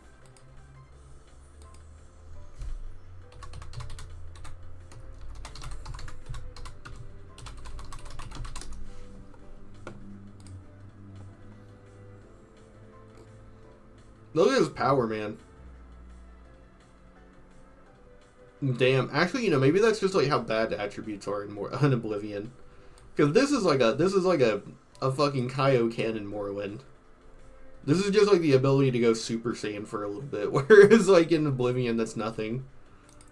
Damn, maybe Oblivion's just dog water with the attributes.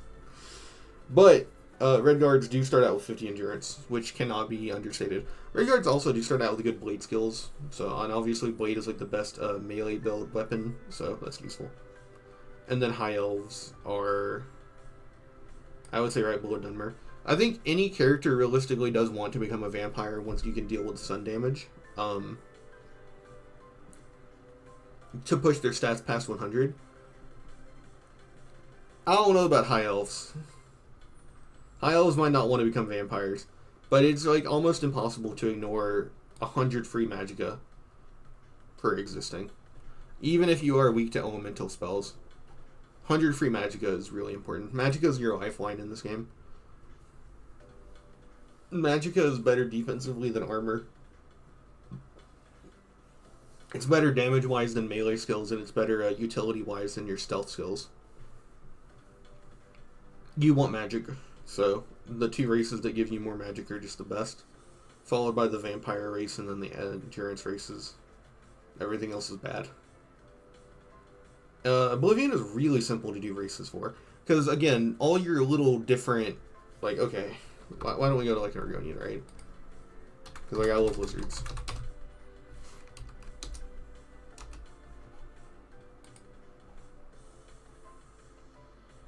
So, like, you're either playing with, like, a passive mod that influences your attributes, or you're just not playing...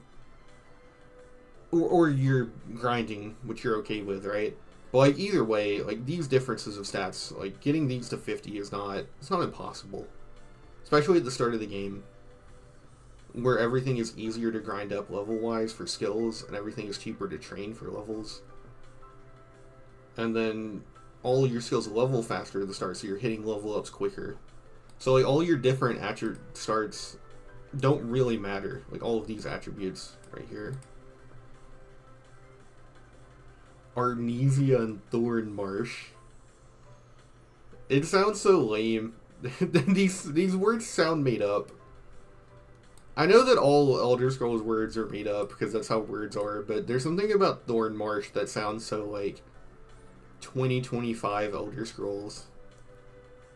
Do you know what I mean? Can someone in the comments, do you guys believe me? It's like something you hear in like Elder Scrolls Online. Oh, also, I don't care that you pick your gender stats based on region. That's actually a good improvement in the remake, by the way. People complain about this because it's woke or something. But like, I think this is actually really cool for gameplay. That you get to choose which stats you want. And it's literally just more player choice. Just like, it's epic. Very epic. It's the reason people think Oblivion is better than Skyrim's choice. But yeah, this would be my tier list ranking. I don't actually know if this is any different than the old one. But I've been replaying it and this is how I feel about the races. I think I have more respect for Bosmer and the ability to command animals and use archery than I used to. I don't know.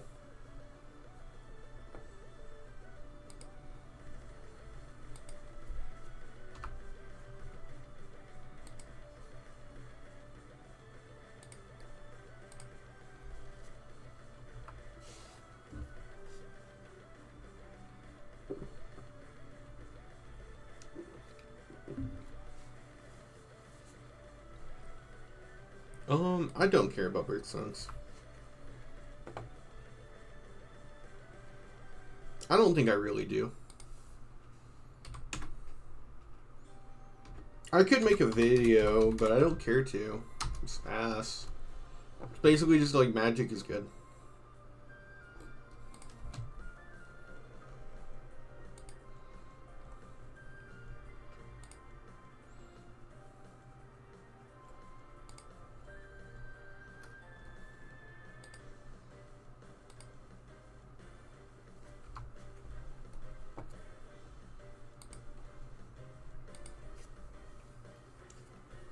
Okay, so we're going to do an artifacts tier list.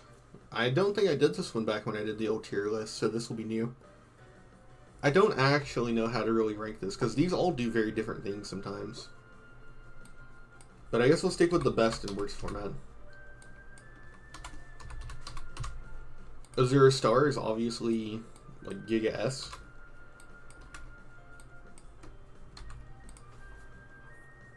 Like, finding soul gems consistently is aggravating. Going through them is obviously annoying since they get used up.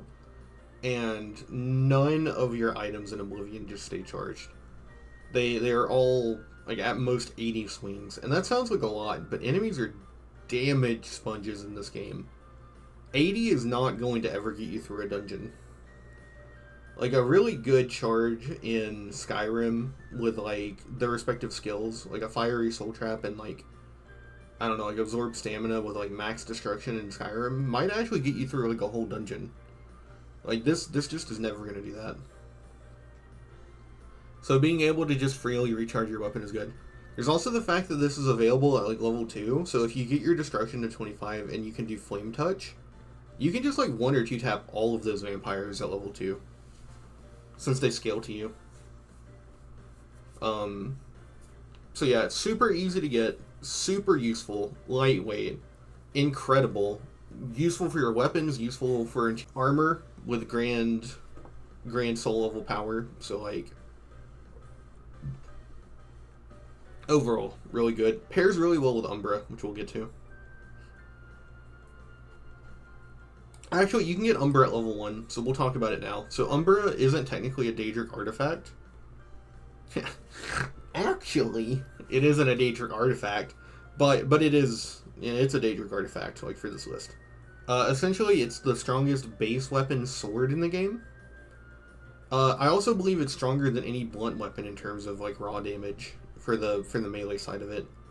And it casts Soul Trap, so you can just pair it with the Azura Star, and you just have infinite charges for your like chill rend or whatever.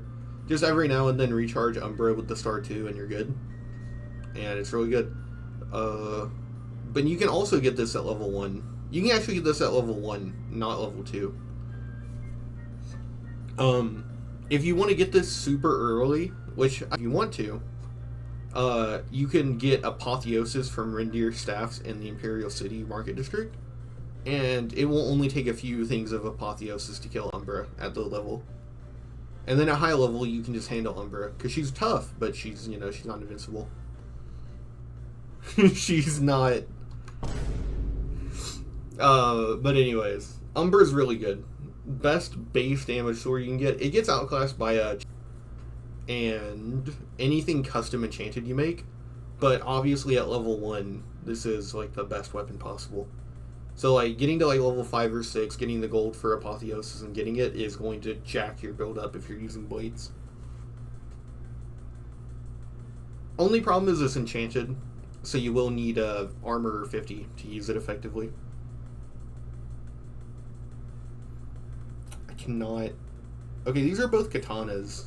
This would be the Ebony Blade, and this would be Goldbrand, I think. Yeah, because this has like the proper hilt. This is the Ebony Blade. Ebony Blade is okay. It absorbs some health and it silences enemies, which is like, that's cool, I guess. The absorb health isn't significant and it has like really bad charge. But if you're slow leveling, getting this at level 10 will last you a few levels. Especially if you can have Ozyrus Star with it and armor 50. But it's not that great. The damage isn't that great. The enchantment's kind of bad. There's no charge. The one really good upside is just that it's available early level, and the quest is super easy to do. Arguably, the quest is harder to do the higher level you get if you have a lot of fame and personality. Because the easiest way to implicate the murders for the Daedric quest is to just lower their disposition until they attack you, because then it doesn't get counted as a murder, so you can do it with or without witnesses. And that's actually really hard if you have a lot of fame. Because I always go for the Ogma Infinium once I hit level 20, so I bum rush all the Daedric quests around that time. And usually by level 20 I have so much fame that I can't do the personality game with the people. So I actually have to like go create like a drain personality spell to do this, which is so funny. Goldbrand is obviously really good. Better damage than Umbra consistently, unless you're fighting like a Flame Atronach. I think when you combine the per swing hit and the weapon damage, I believe Goldbrand is the strongest melee weapon in the game in one hit. I think Chorand is more efficient in combat because less things resist frost than fire. And there's a case that I think Rock Shatter is actually better because it's strong against Daedric enemies. But I value Goldbrand and Chorand a lot more than something like Rock Shatter because of the fact that you will fight Swarm Atronachs in the late game. And having so amazing. Once you do like a blunt build and you're stuck with Rock Shatter as like one of your best weapons, you really get sick of having to switch to another weapon every time you see a Storm Atronach. Now, Goldbrand is obviously better than Umbra, but does the value of getting Umbra at low level outweigh Goldbrand? And it's also weightless while it's a quest item, by the way. I think even then Goldbrand is better. Mace of Molag Bal is ass. It's dog water. Terrible enchantment. The strength enchantment doesn't work because of the fact that the way that it's coded, it technically lasts for less than a second, so it never activates. No charge, no damage. Super high level for how bad it is. If you're slow leveling, 17 is fucking forever. Now I hear that in the remaster they fixed it, and the drain strength thing is actually pretty cool, but like, I don't know. I think it's just a weapon you use because you want to use it, but like the Mace of the Crusader exists, which is better. Mace of the Crusader is also unleveled, so you can just get it early and keep it up with your level. Mask of Clavicus Vile might be the worst artifact, because it is one of the only ones where you have to choose something else over it, and no one would ever choose the mask over Umbra. It's got armor comparable to, I believe, Ebony, and it has a fortified personality effect. Personality is the worst attribute in the game, so fortify a least useful attribute or get a weightless sword that does the most base damage and cast Soul Trap for free. Yeah, I don't think so, buddy. You know what? How about instead of worse, we just call it Give It to Martin?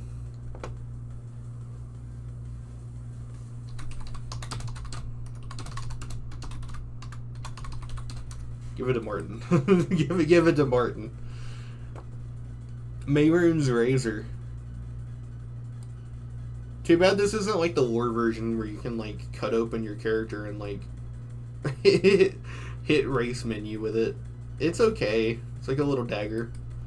The attack speed works really well in tandem with the random effect to instantly kill an enemy, obviously. It's one of the few reasons luck is actually worth raising at all. Luck is still bad, but there's that. I believe it's got a decent amount of charges, and it's not too terribly difficult to get. The only tough thing is the Dunmer in that cave, because they don't have a weakness.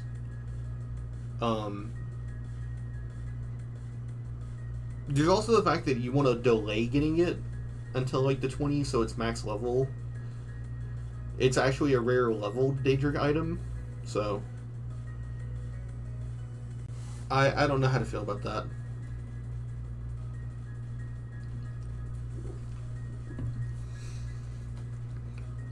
Like, the strongest version of Mayron's Razor would be useful at lower levels, but you can't get it there, so it's hard to say.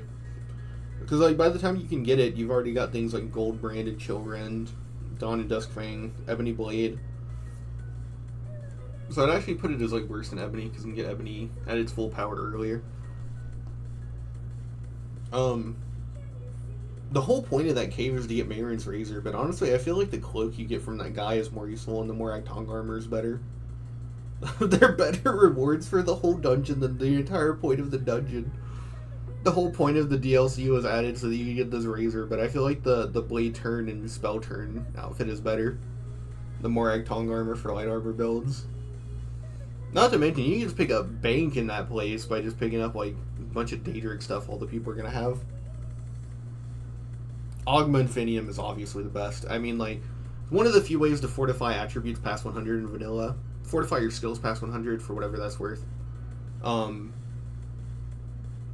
Fortify your intelligence past 100, not your willpower, sadly, which would be really useful. But you can fortify strength and speed, or speed and agility, or intelligence past 100. And your skills. Now, fortifying skills past 100 in vanilla is almost worthless, because this doesn't affect athletics or acrobatics. However, there is still the fact that if you fortify a skill past 100, I believe this is blade, blunt, and hand-to-hand. So this goes to 110. And then say you get hit by a drained blade 10, you would end up at 100. So it's still... it's still got its use, but it's more... it's more quirky. But yeah, movement speed past 100 is still useful. And then strength obviously is carry weight past 100. And then intelligence past 100 is just magicka. So it's pretty good no matter which path you choose. I think the only case for it not being the best is if you had to choose the path of stealth. Or shadow or whatever, then it would be like A tier. Or maybe low S tier. But yeah. If you get it if you're doing like a slow leveling build, you can get this and then have like the two attributes you want maxed by that point and be godly. Or you can like combine this with vampirism to like super jack like certain stats past 100. It's really cool. And if you don't want to go past 100, this is just a shortcut to your thing, so you don't have to level it up as often. Like if you do slow leveling, you can do this to get 100 faster, and that's kind of cool.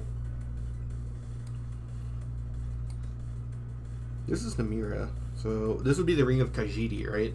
That Meridia gives you. So this is the White Woman quest. You can go... By you, the detritus of the profane, I am called forth. It's such an iconic line. You go there and you do this. The cave is actually rather tough. I've almost died to that cave like every time I've gone into it. Because there's that one point where you get past the loading zone. There's like the first half, which is just rats, and then you get to the second loading zone where the necromancers are. And there's like a hallway that they always seem to gank me in, gangbang me in. It's actually kind of tough to get this ring. And it's like 10 points of speed and like a little bit of chameleon. It's like, okay. It's kind of ass, I'm not gonna lie.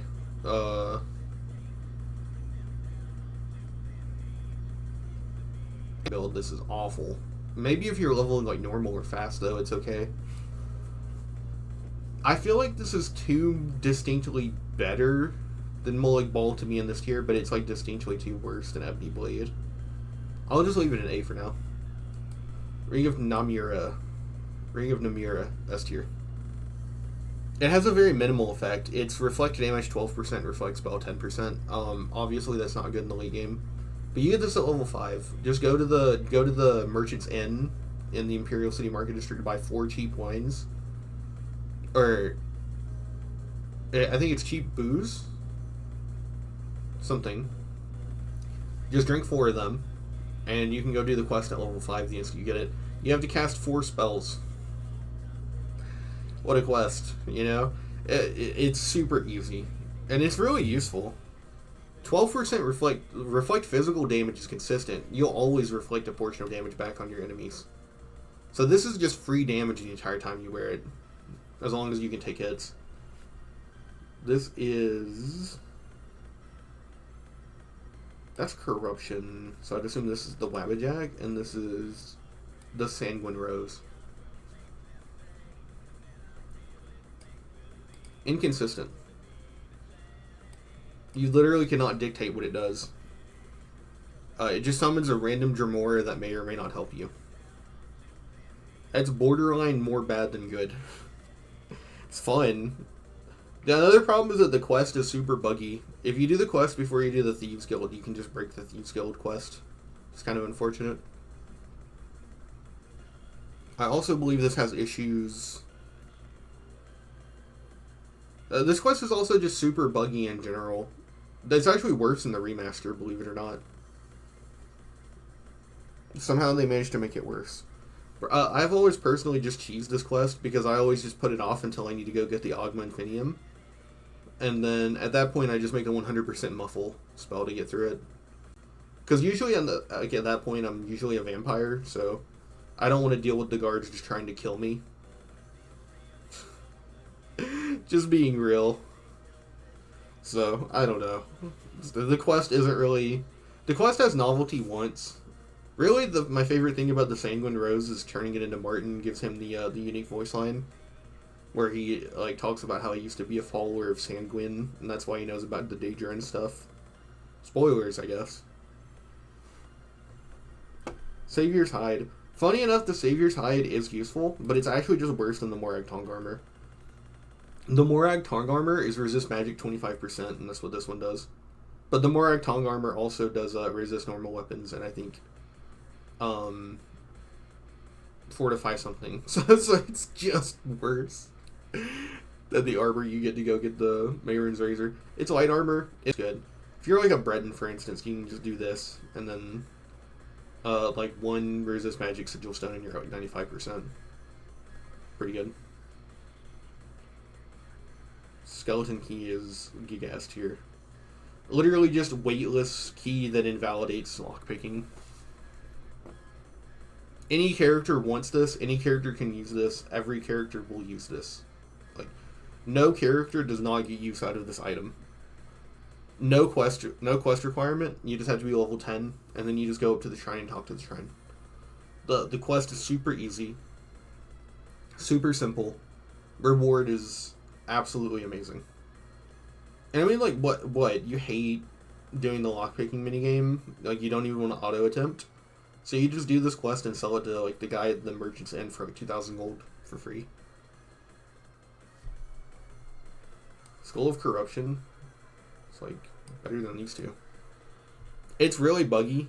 It can just cause the game to crash if you just, corrupt the wrong NPC. The quest itself is really, annoying to start, because you have to give a black soul gem, which is, a pain in the ass.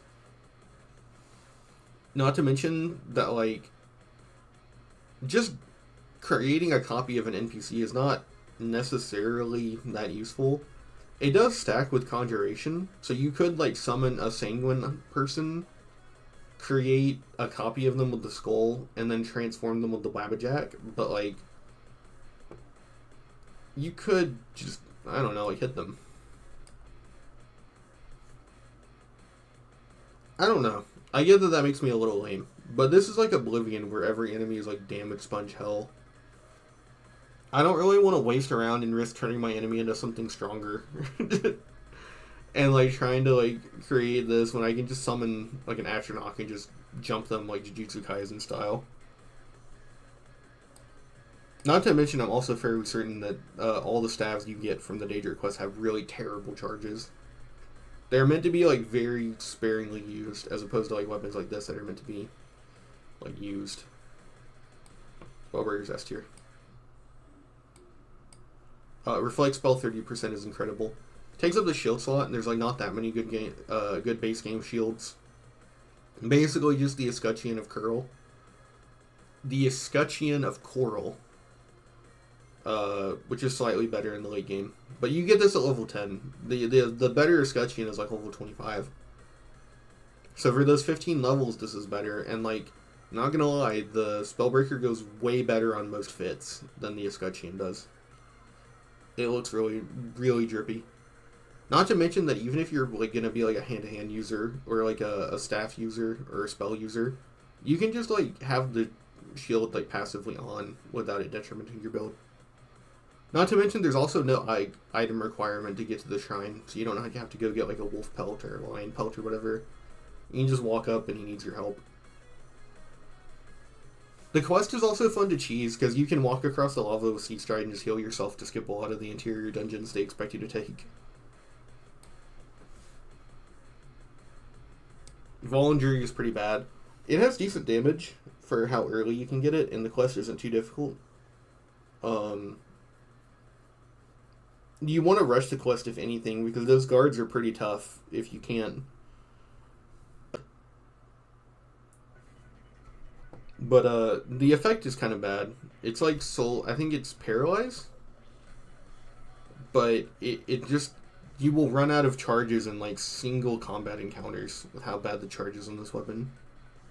But, like, you can make the argument that it's just meant to, like, paralyze an enemy and then switch to, like, something else, like the mace. So... But I don't really mess with weapons where you're supposed to use them once and then switch.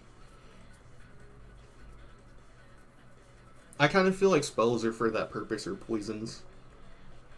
Not weapons. Weapons should actually, like, deal damage.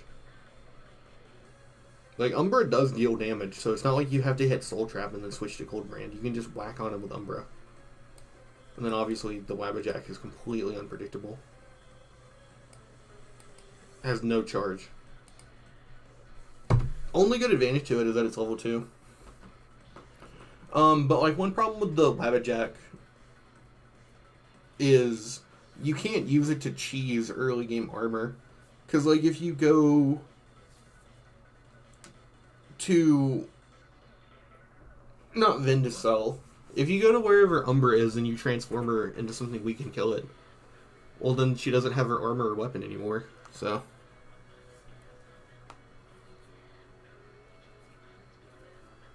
And also, I think only has, like, 10 charges, which is really bad.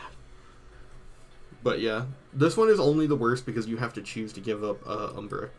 If not for that, I would probably put it, like, about here. And the mace. The mace might be the worst weapon. It's the worst damage dealing weapon for sure, but I don't know how it compares to staves. Because finding staves is kind of weird. You only get to create one staff in the whole game, and you're stuck with, like, RNG staves. But all of the staves you get then...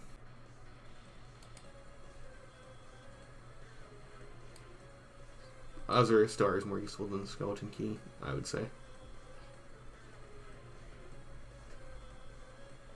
I think this is more useful than the Ring of Khajiit.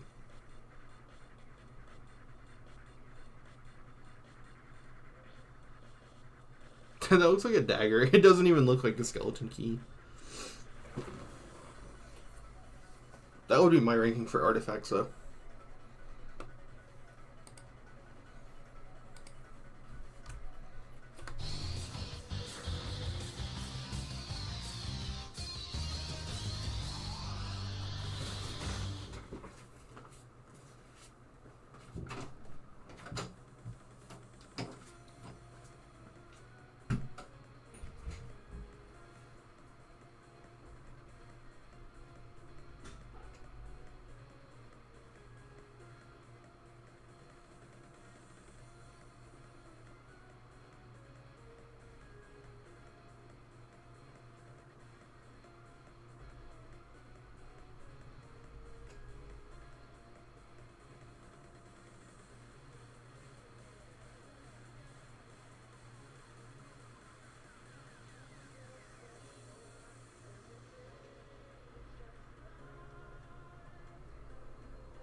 Okay. That's about all the tier lists that I really care to make. I think I'm just going to play some Oblivion.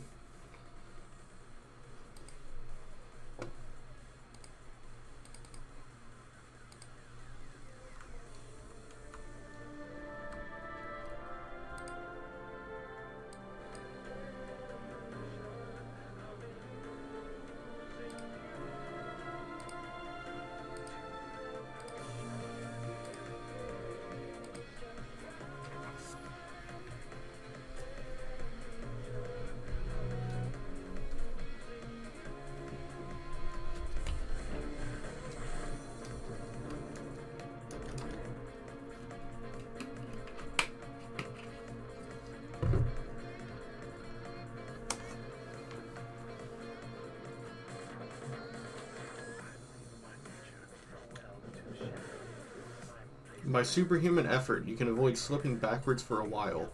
But one day you'll lose a step, or drop a beat, or miss a detail, and you'll be gone forever. Armor or athletics, light armor.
God damn, man. Fuck off.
I'm silenced? Okay, fuck off.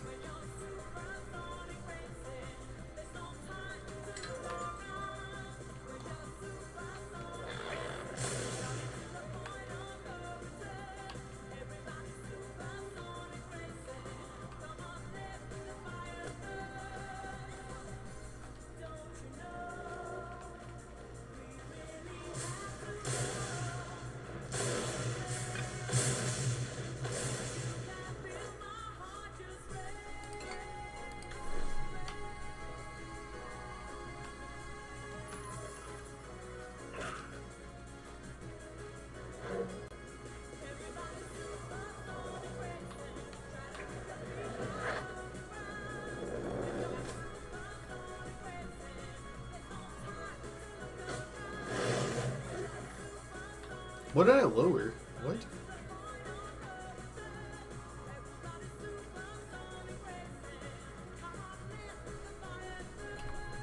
I hate the sewers. All my homies hate the sewers.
Yeah, I'm out of here.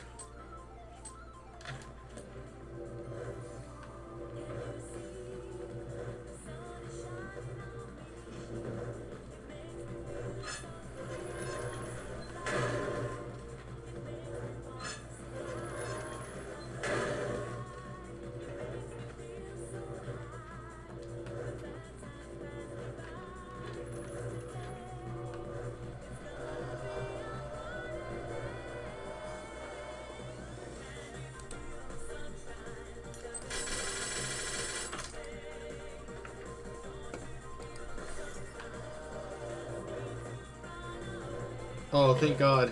We're out. Freedom!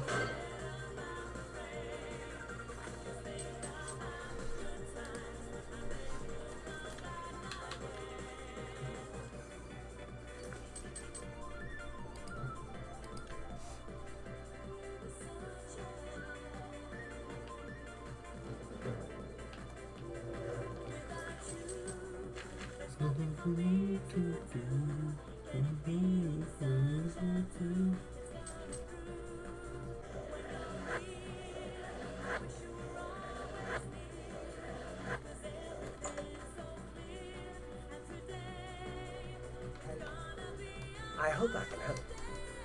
Have a look at my wares. I'm sure. That's a fair deal.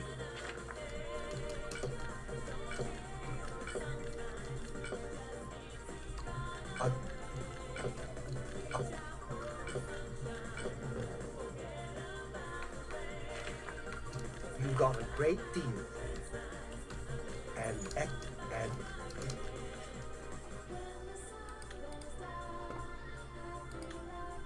good day.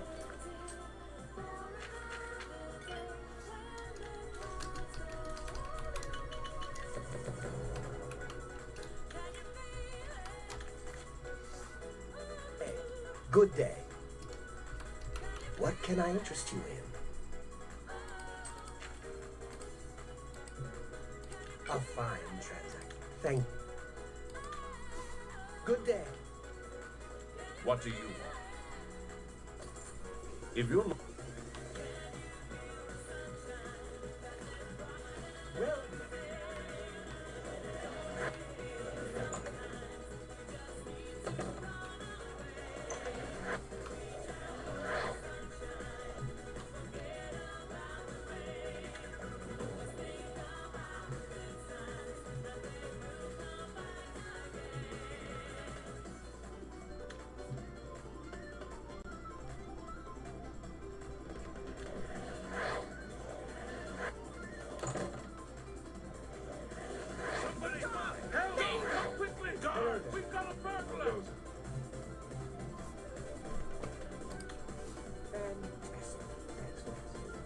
fighters good.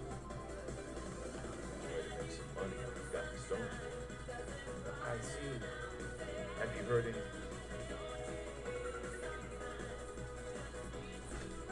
The Telpani do their best, but again, need to know. Well met. This is a dire situation on all. Good day. Evening. Need something enchanted. Calendar.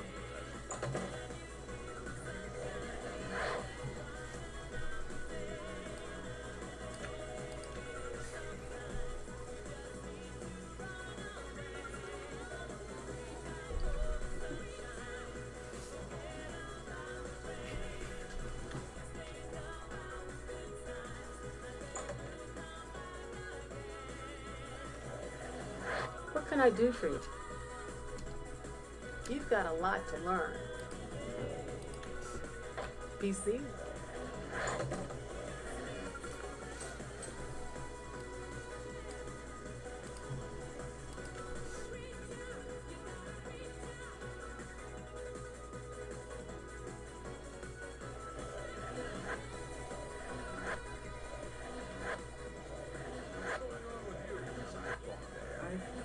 Ponditar is the name. I'm a hunter. Knowledge is power. Anyone looking for work should consider the Goodbye.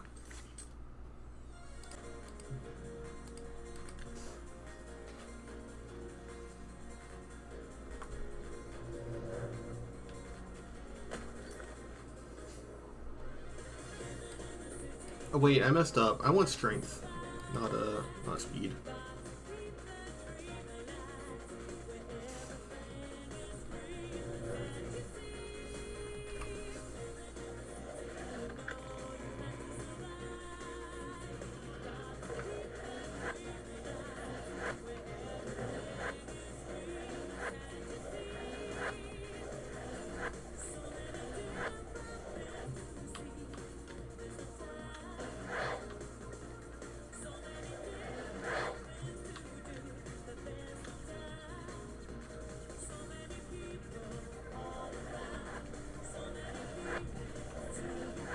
You wear the shadows well.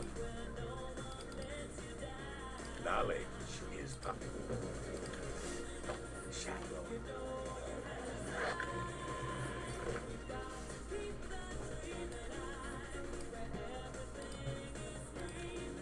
Who would have a pack mule?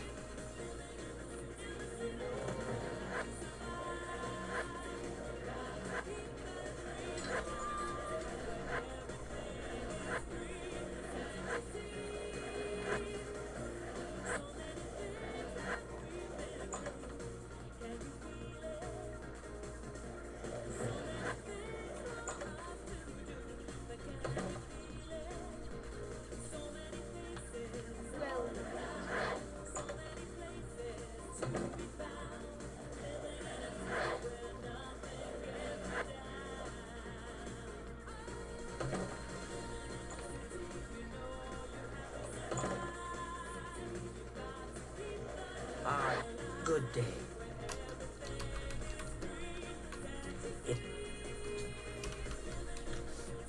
I'll keep stuff.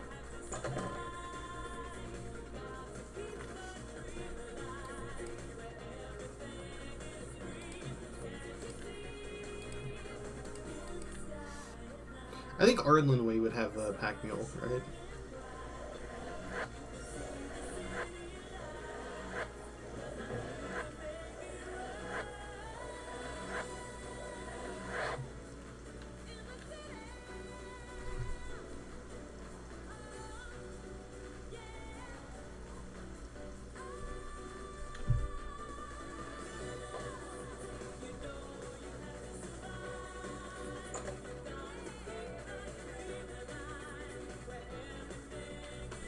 I hope I can help.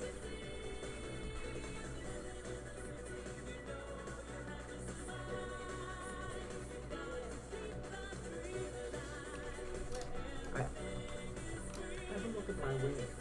I'm sure there's something to see.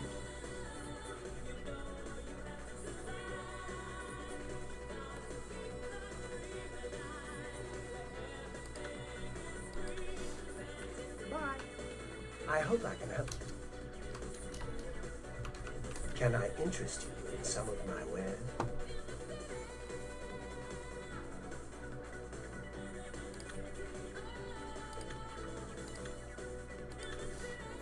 You too. Welcome to the Mystic. May I interest you in some of my...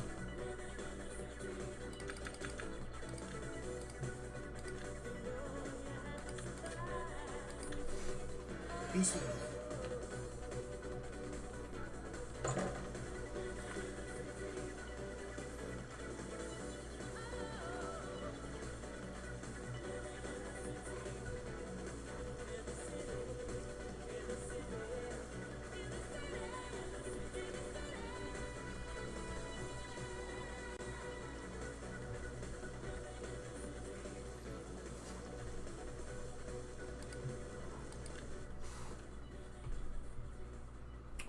Who would have pack mule? This is really important to our build because we have like no weight.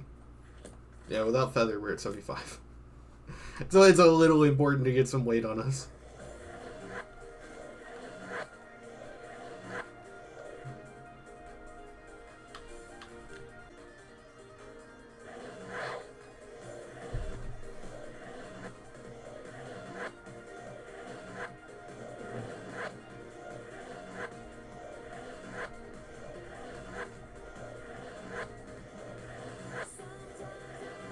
Orienteer Romanus Paulus. Oh, so I can get it from the guy at the Mage's Guild. Shield. Also Orienteer and Romanus Paulus.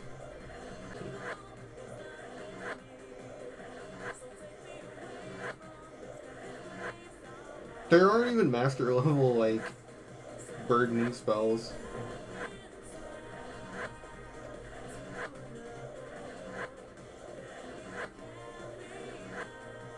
Okay, so we need to go to Romanus Paulus.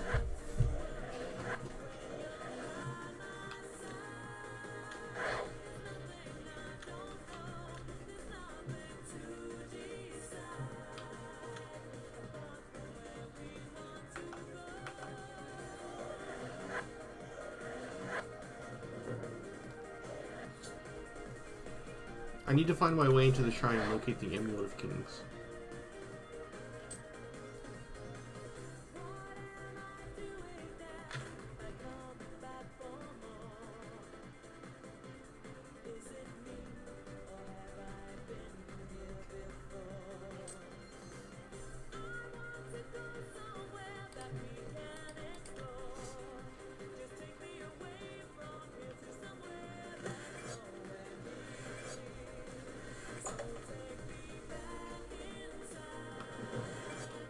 I hope I can help. Have you heard about Agronac Gromalog? What can I interest you in?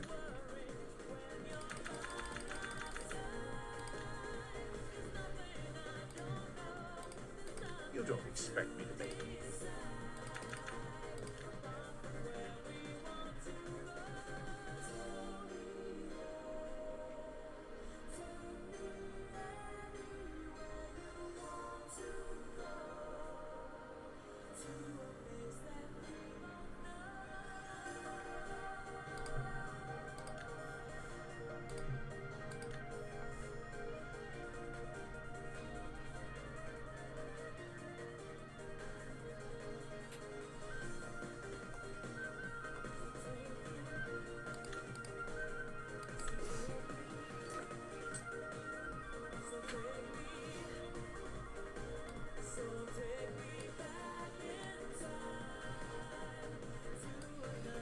How much is pack mule? 150 points. Let's go.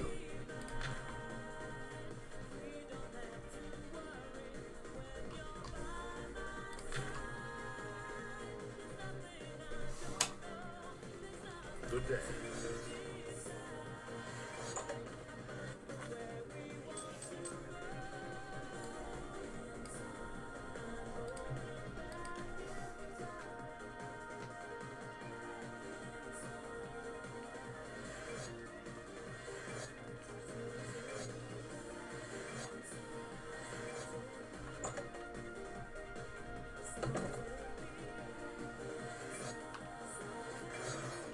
I hope I can help.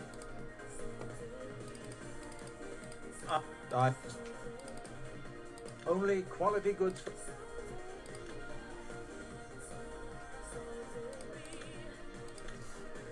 You too.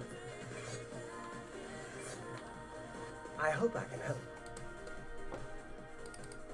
If you wish to learn more, I believe. A pleasure to speak with you.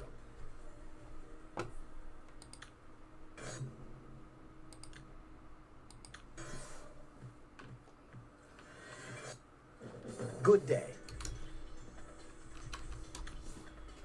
Take care.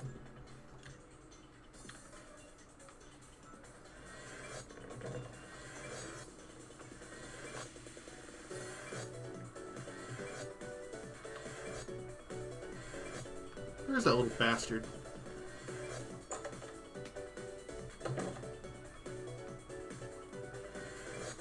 I hope I can help. Saw me shit already, you little fuck. A pleasure to make.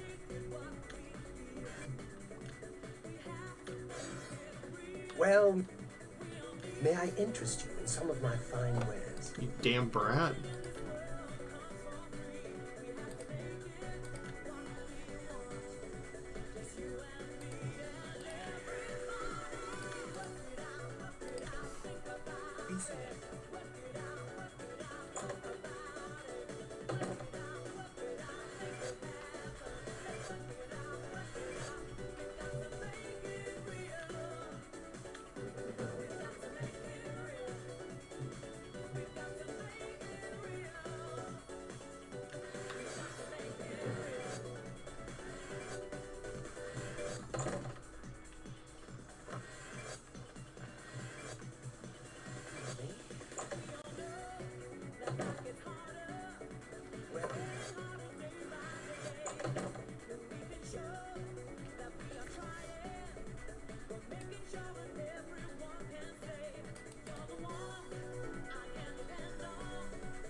Yes?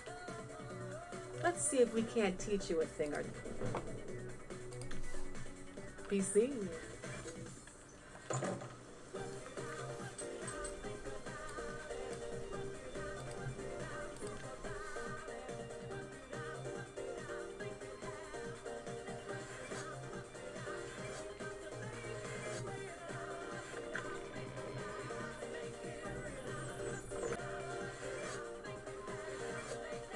What can I do for you?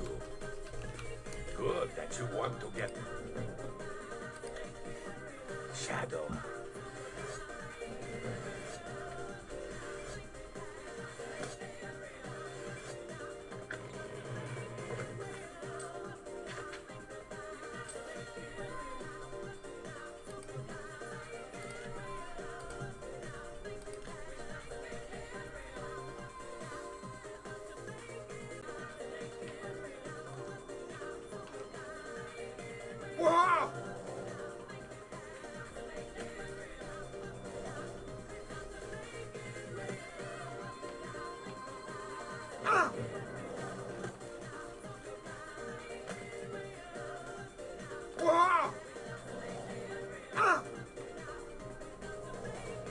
Oh yeah, Mountain Lion? How do you feel about my Frost Asher? And they're like, get his ass.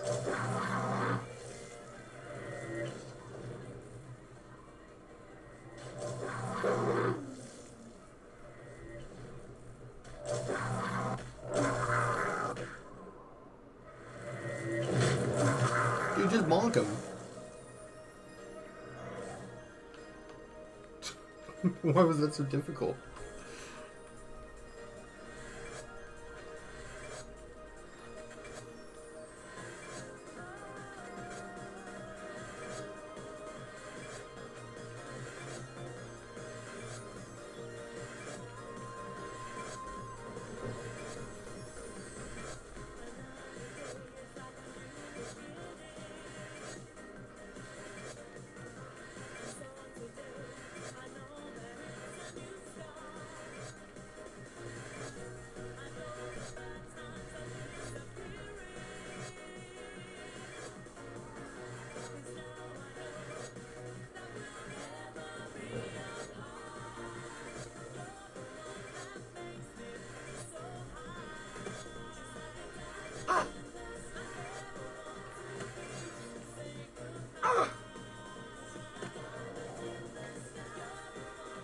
Makes me feel so high, it's like a diamond in the sky. Yeah, this like leisurely little stroll you do listening to the music.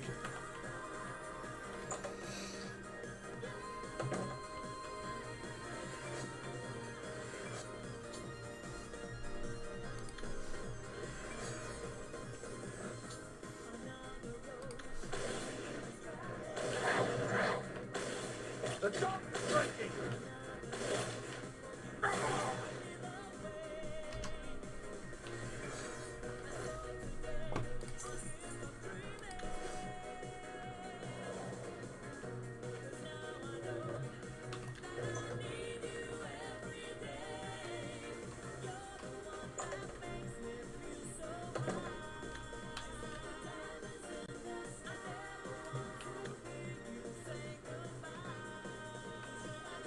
You cannot escape the master's vengeance.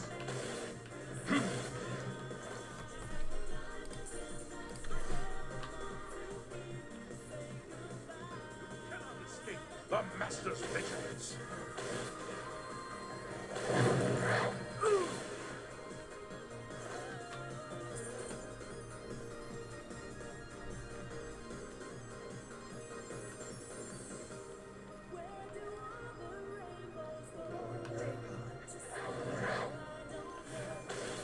Be glad you will not live.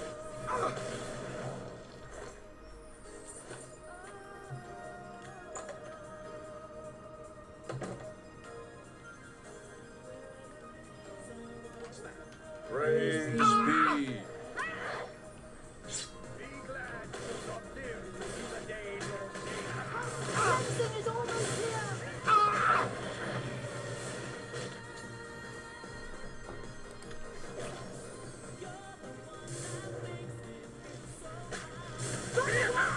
Be glad you will not live to see the day nor king walks the earth. The time of cleansing is also in Oblivion!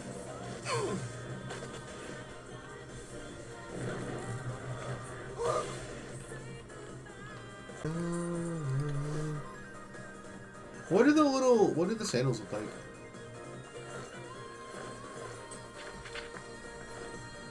Oh, okay. I guess we're wearing the ones that we're wearing.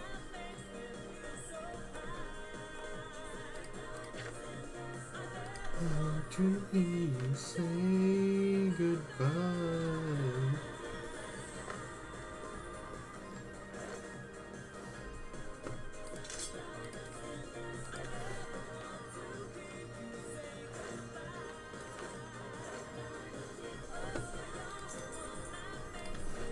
So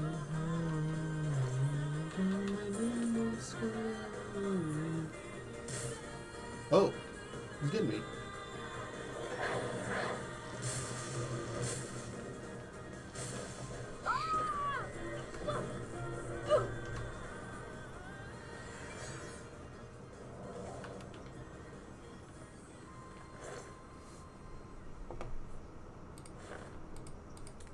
That's not a bad ring.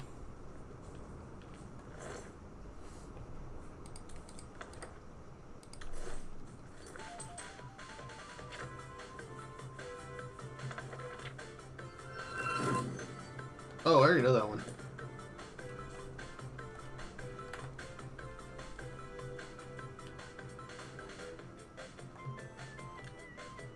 Get out of here.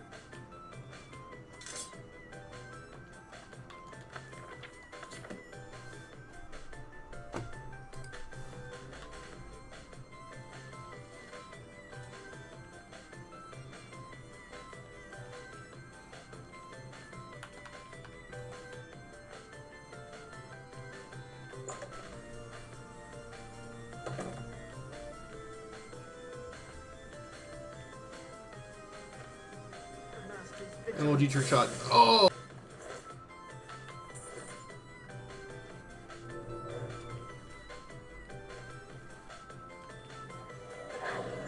For Lord Digger!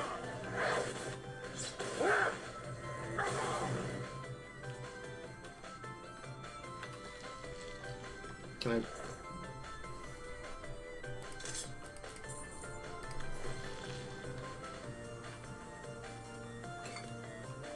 Did this say potion of woke core?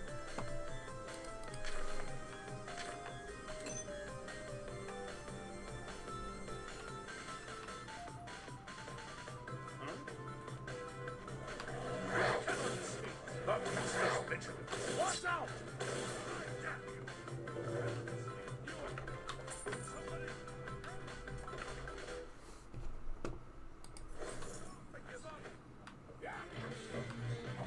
Die, unbeliever!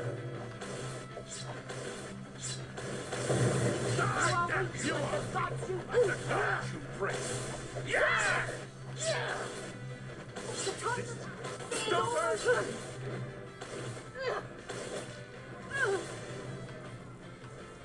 Oblivion! Wow!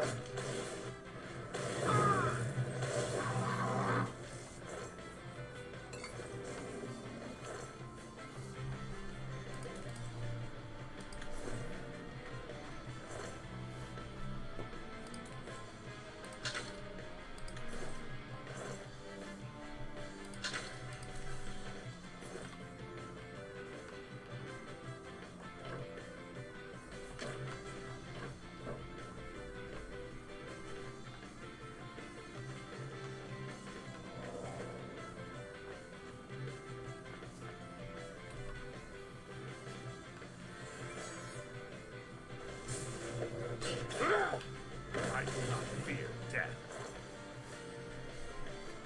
Maybe they mean they don't fear death in like a poetic sense, but they are actually scared of dying.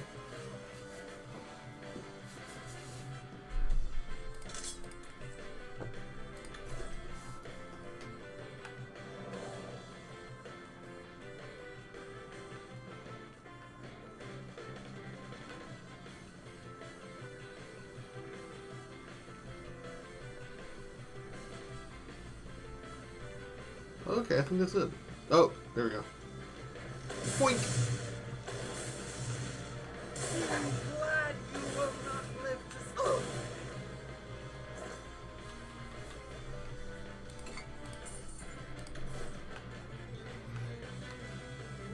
For Lord Dagon! You cannot escape the master's vengeance. Lord Dagon will burn your soul in oblivion. Ha! You'll never take What you pray to.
not fear death.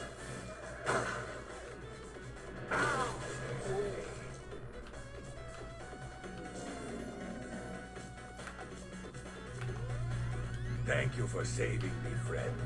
I am a priest in the Temple of the One in the Imperial City. Perhaps our paths will cross again one day. Hopefully. Good day.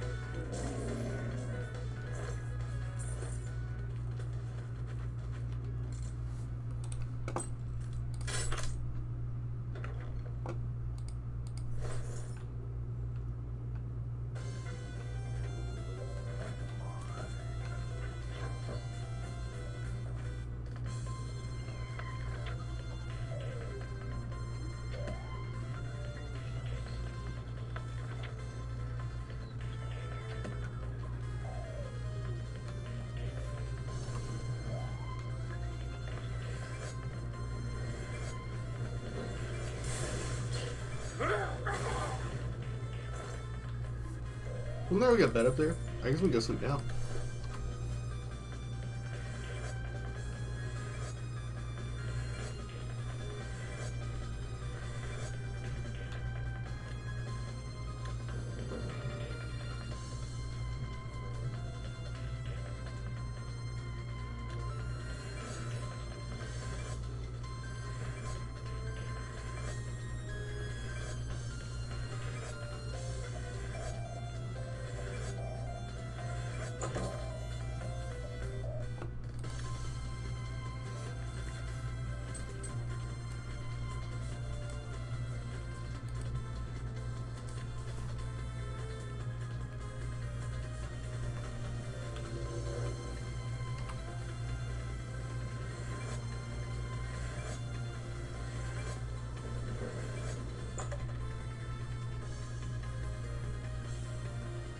Nope, my man is asleep.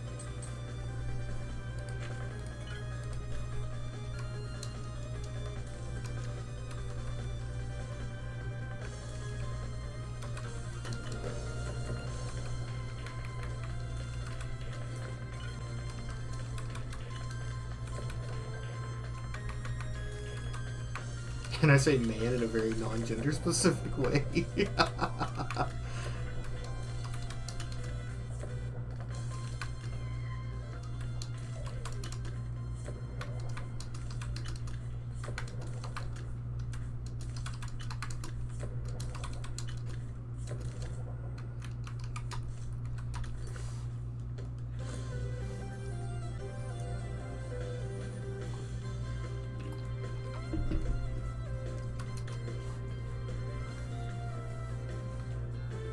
Come here. Come here. Yes! No!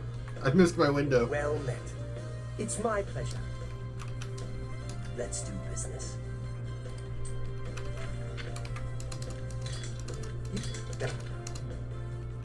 What does it do, actually?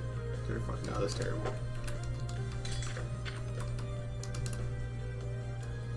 What is Sunfire? Oh, Reflect. That's why we're going so crazy on the Reflect. Yeah, I don't want to sell that.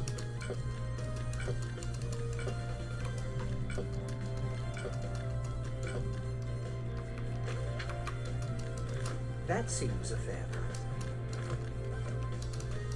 That's more. Anyone. Goodbye.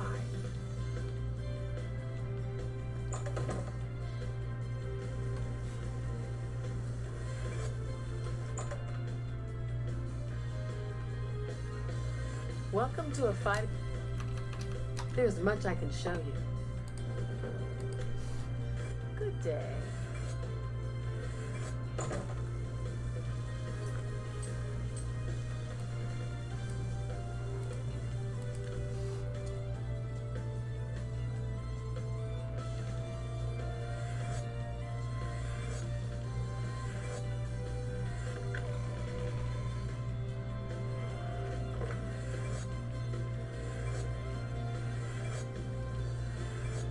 What do you want?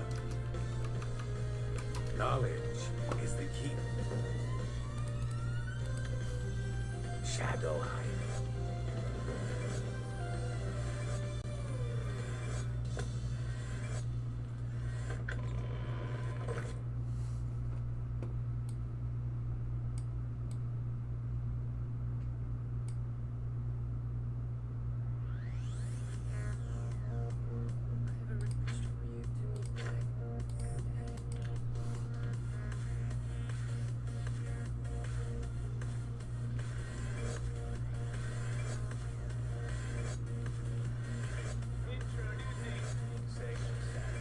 Thank Talos you've returned.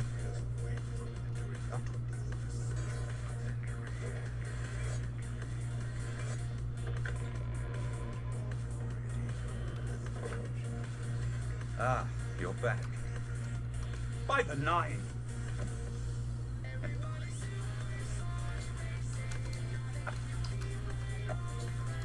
This... I hope to have it.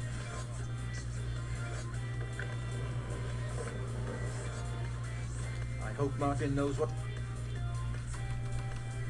I'm counting on you to eliminate those spies. We can't go and operate out of...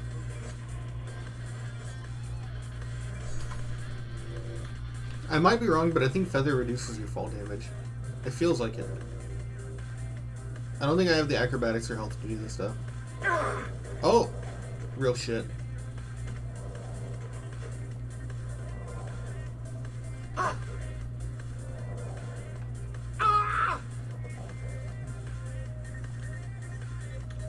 For Lord Dagon.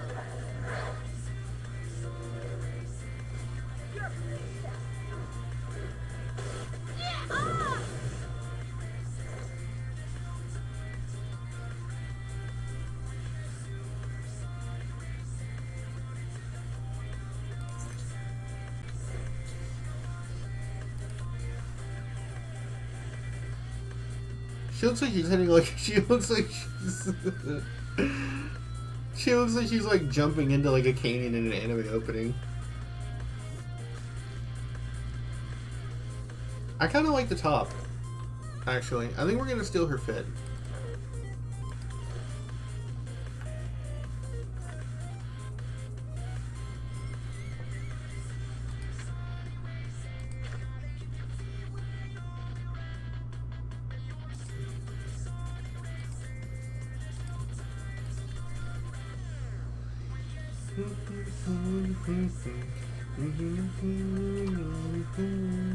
When you're super sonic rhythm, you no time to look around.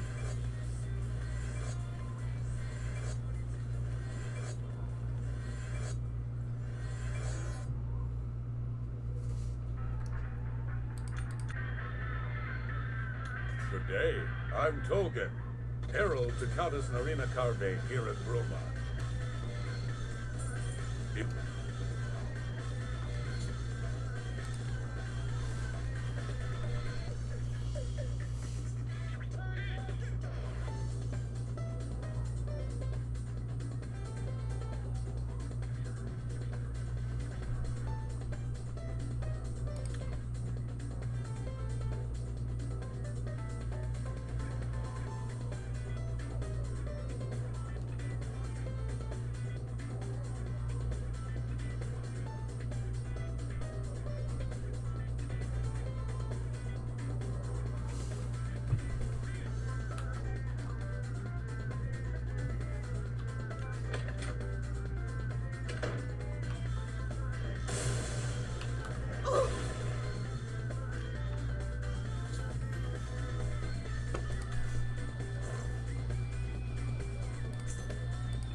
Feel better when you've eliminated. What have you learned about the...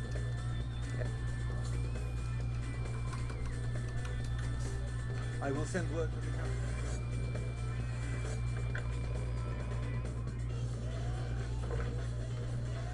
I deciphered part of the... Oh. I think I'm close.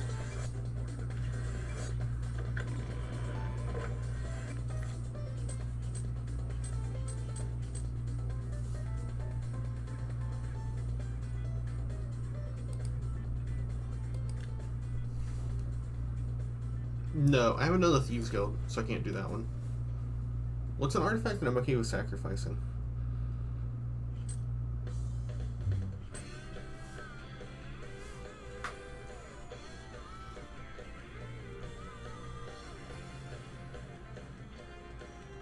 Probably maybe like Volundruge.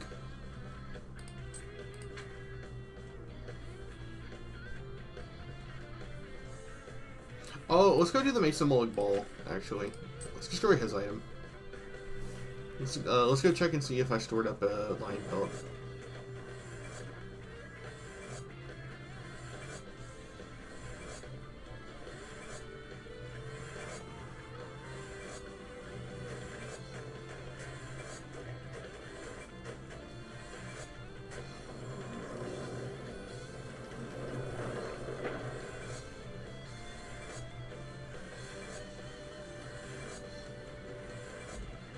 Oh wait, this isn't a chest. Why did I come over here? Let's go over here.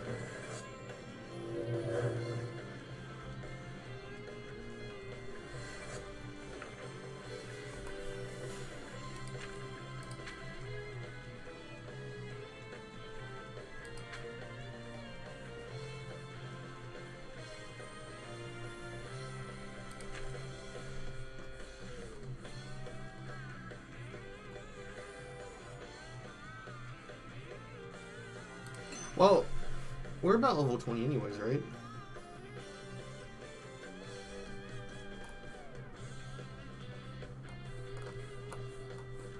It might be best to actually just go ahead and start getting these out of the way.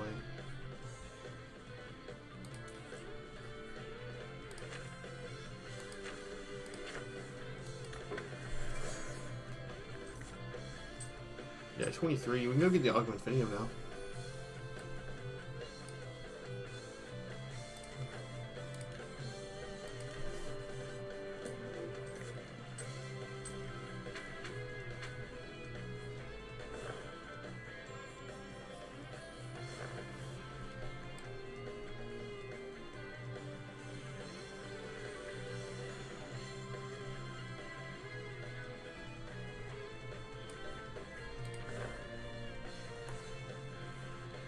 Anything but mage robes do end up looking goofy, but God, I want more than one enchant slot for like 3 body parts.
have everything but... I can't... You never know when you might need a good strong potion. Best to stock up now while you can. Farewell. I have everything for the... You never know when...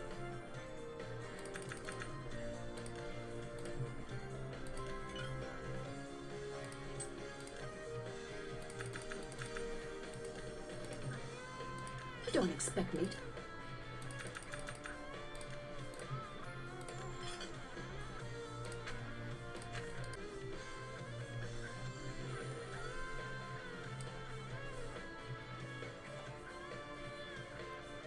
How do you not have troll fat?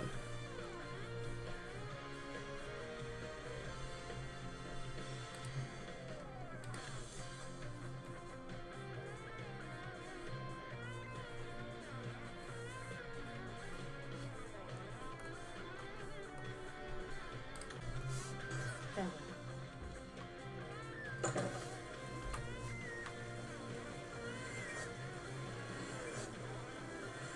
Hi there. I do not fear death. I do paradise. Show me what you've got.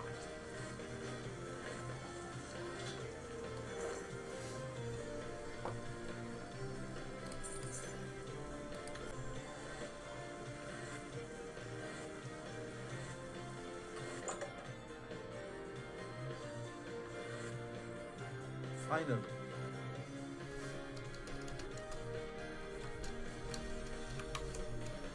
Have a look at my wares.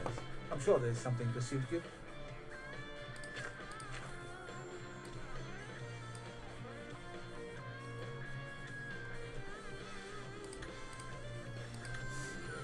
Goodbye.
Call me websmith, pluck but a simple thread, and the weave unravels.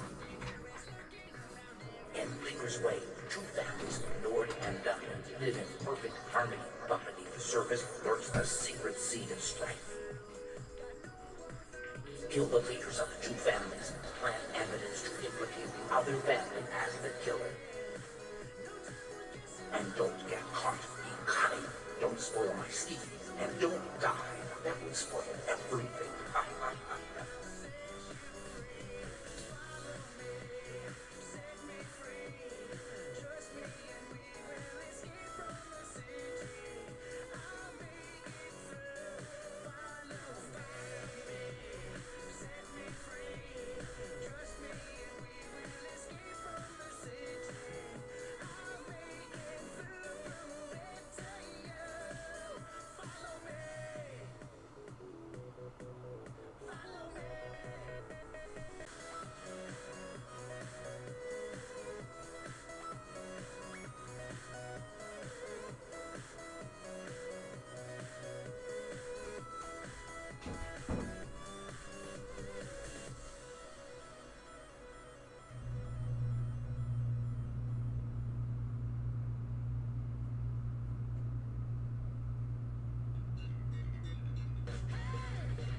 Wait, is this called the Goodwill Inn?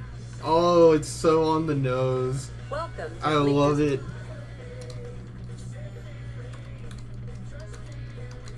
Oh, I can't sleep here? You fucking Take twit. care. That was the whole reason I came here.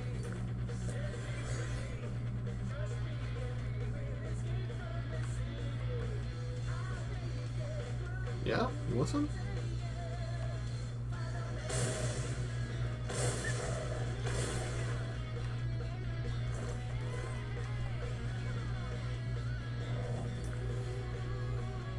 I need somewhere to sleep.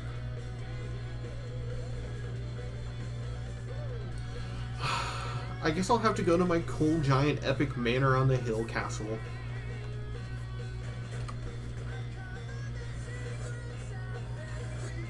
Is this Packfield? Yeah, that's Packfield.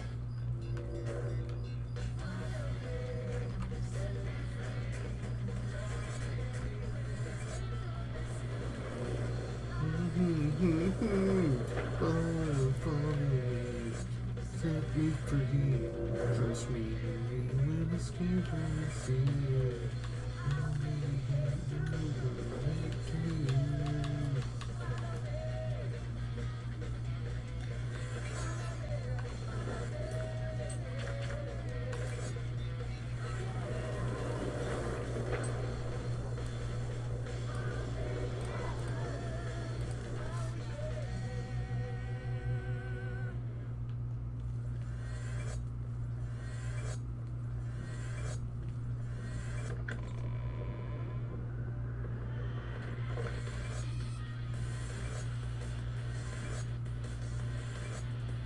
You wear this.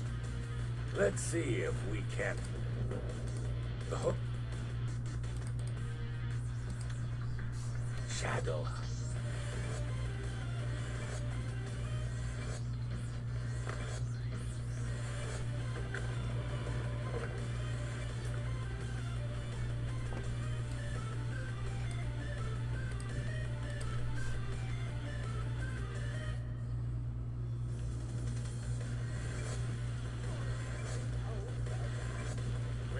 From where do you... Oh.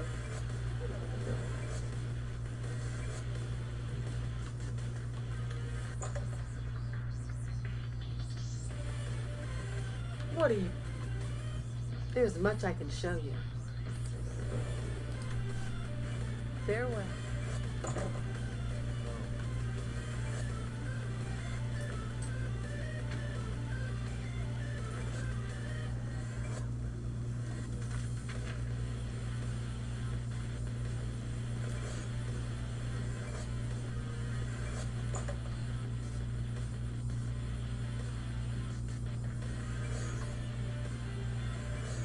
You're in Rindir's Stars, and I'm Rindir. I sell magical stars. Imagine that. My advice is take your time. Walk around the market district, see what's on offer. Don't buy until you've seen it all. Take your time. Vanivia, let's do business.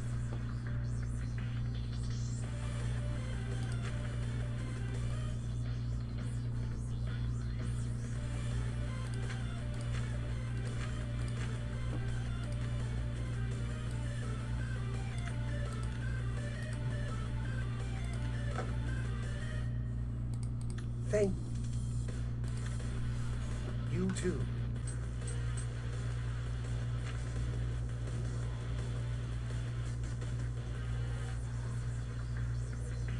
Yeah, 99. That's pretty good. This is, I'd say, more consistent, but this one is still useful for burst. We're gonna use it for Umbra.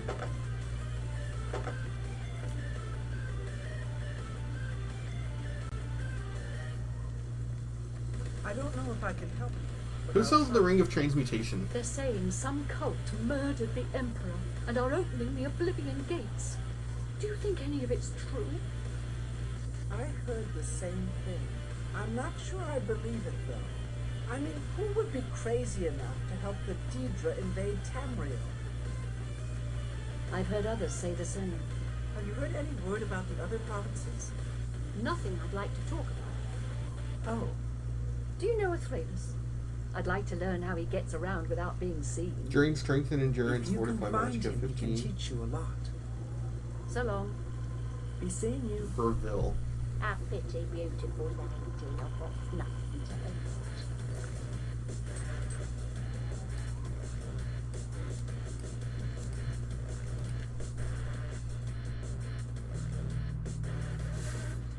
Hang on, I gotta take a call.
Alright, now we'll be heading out. This has been a fun character, though. Just pushing how quickly I can get to the end game.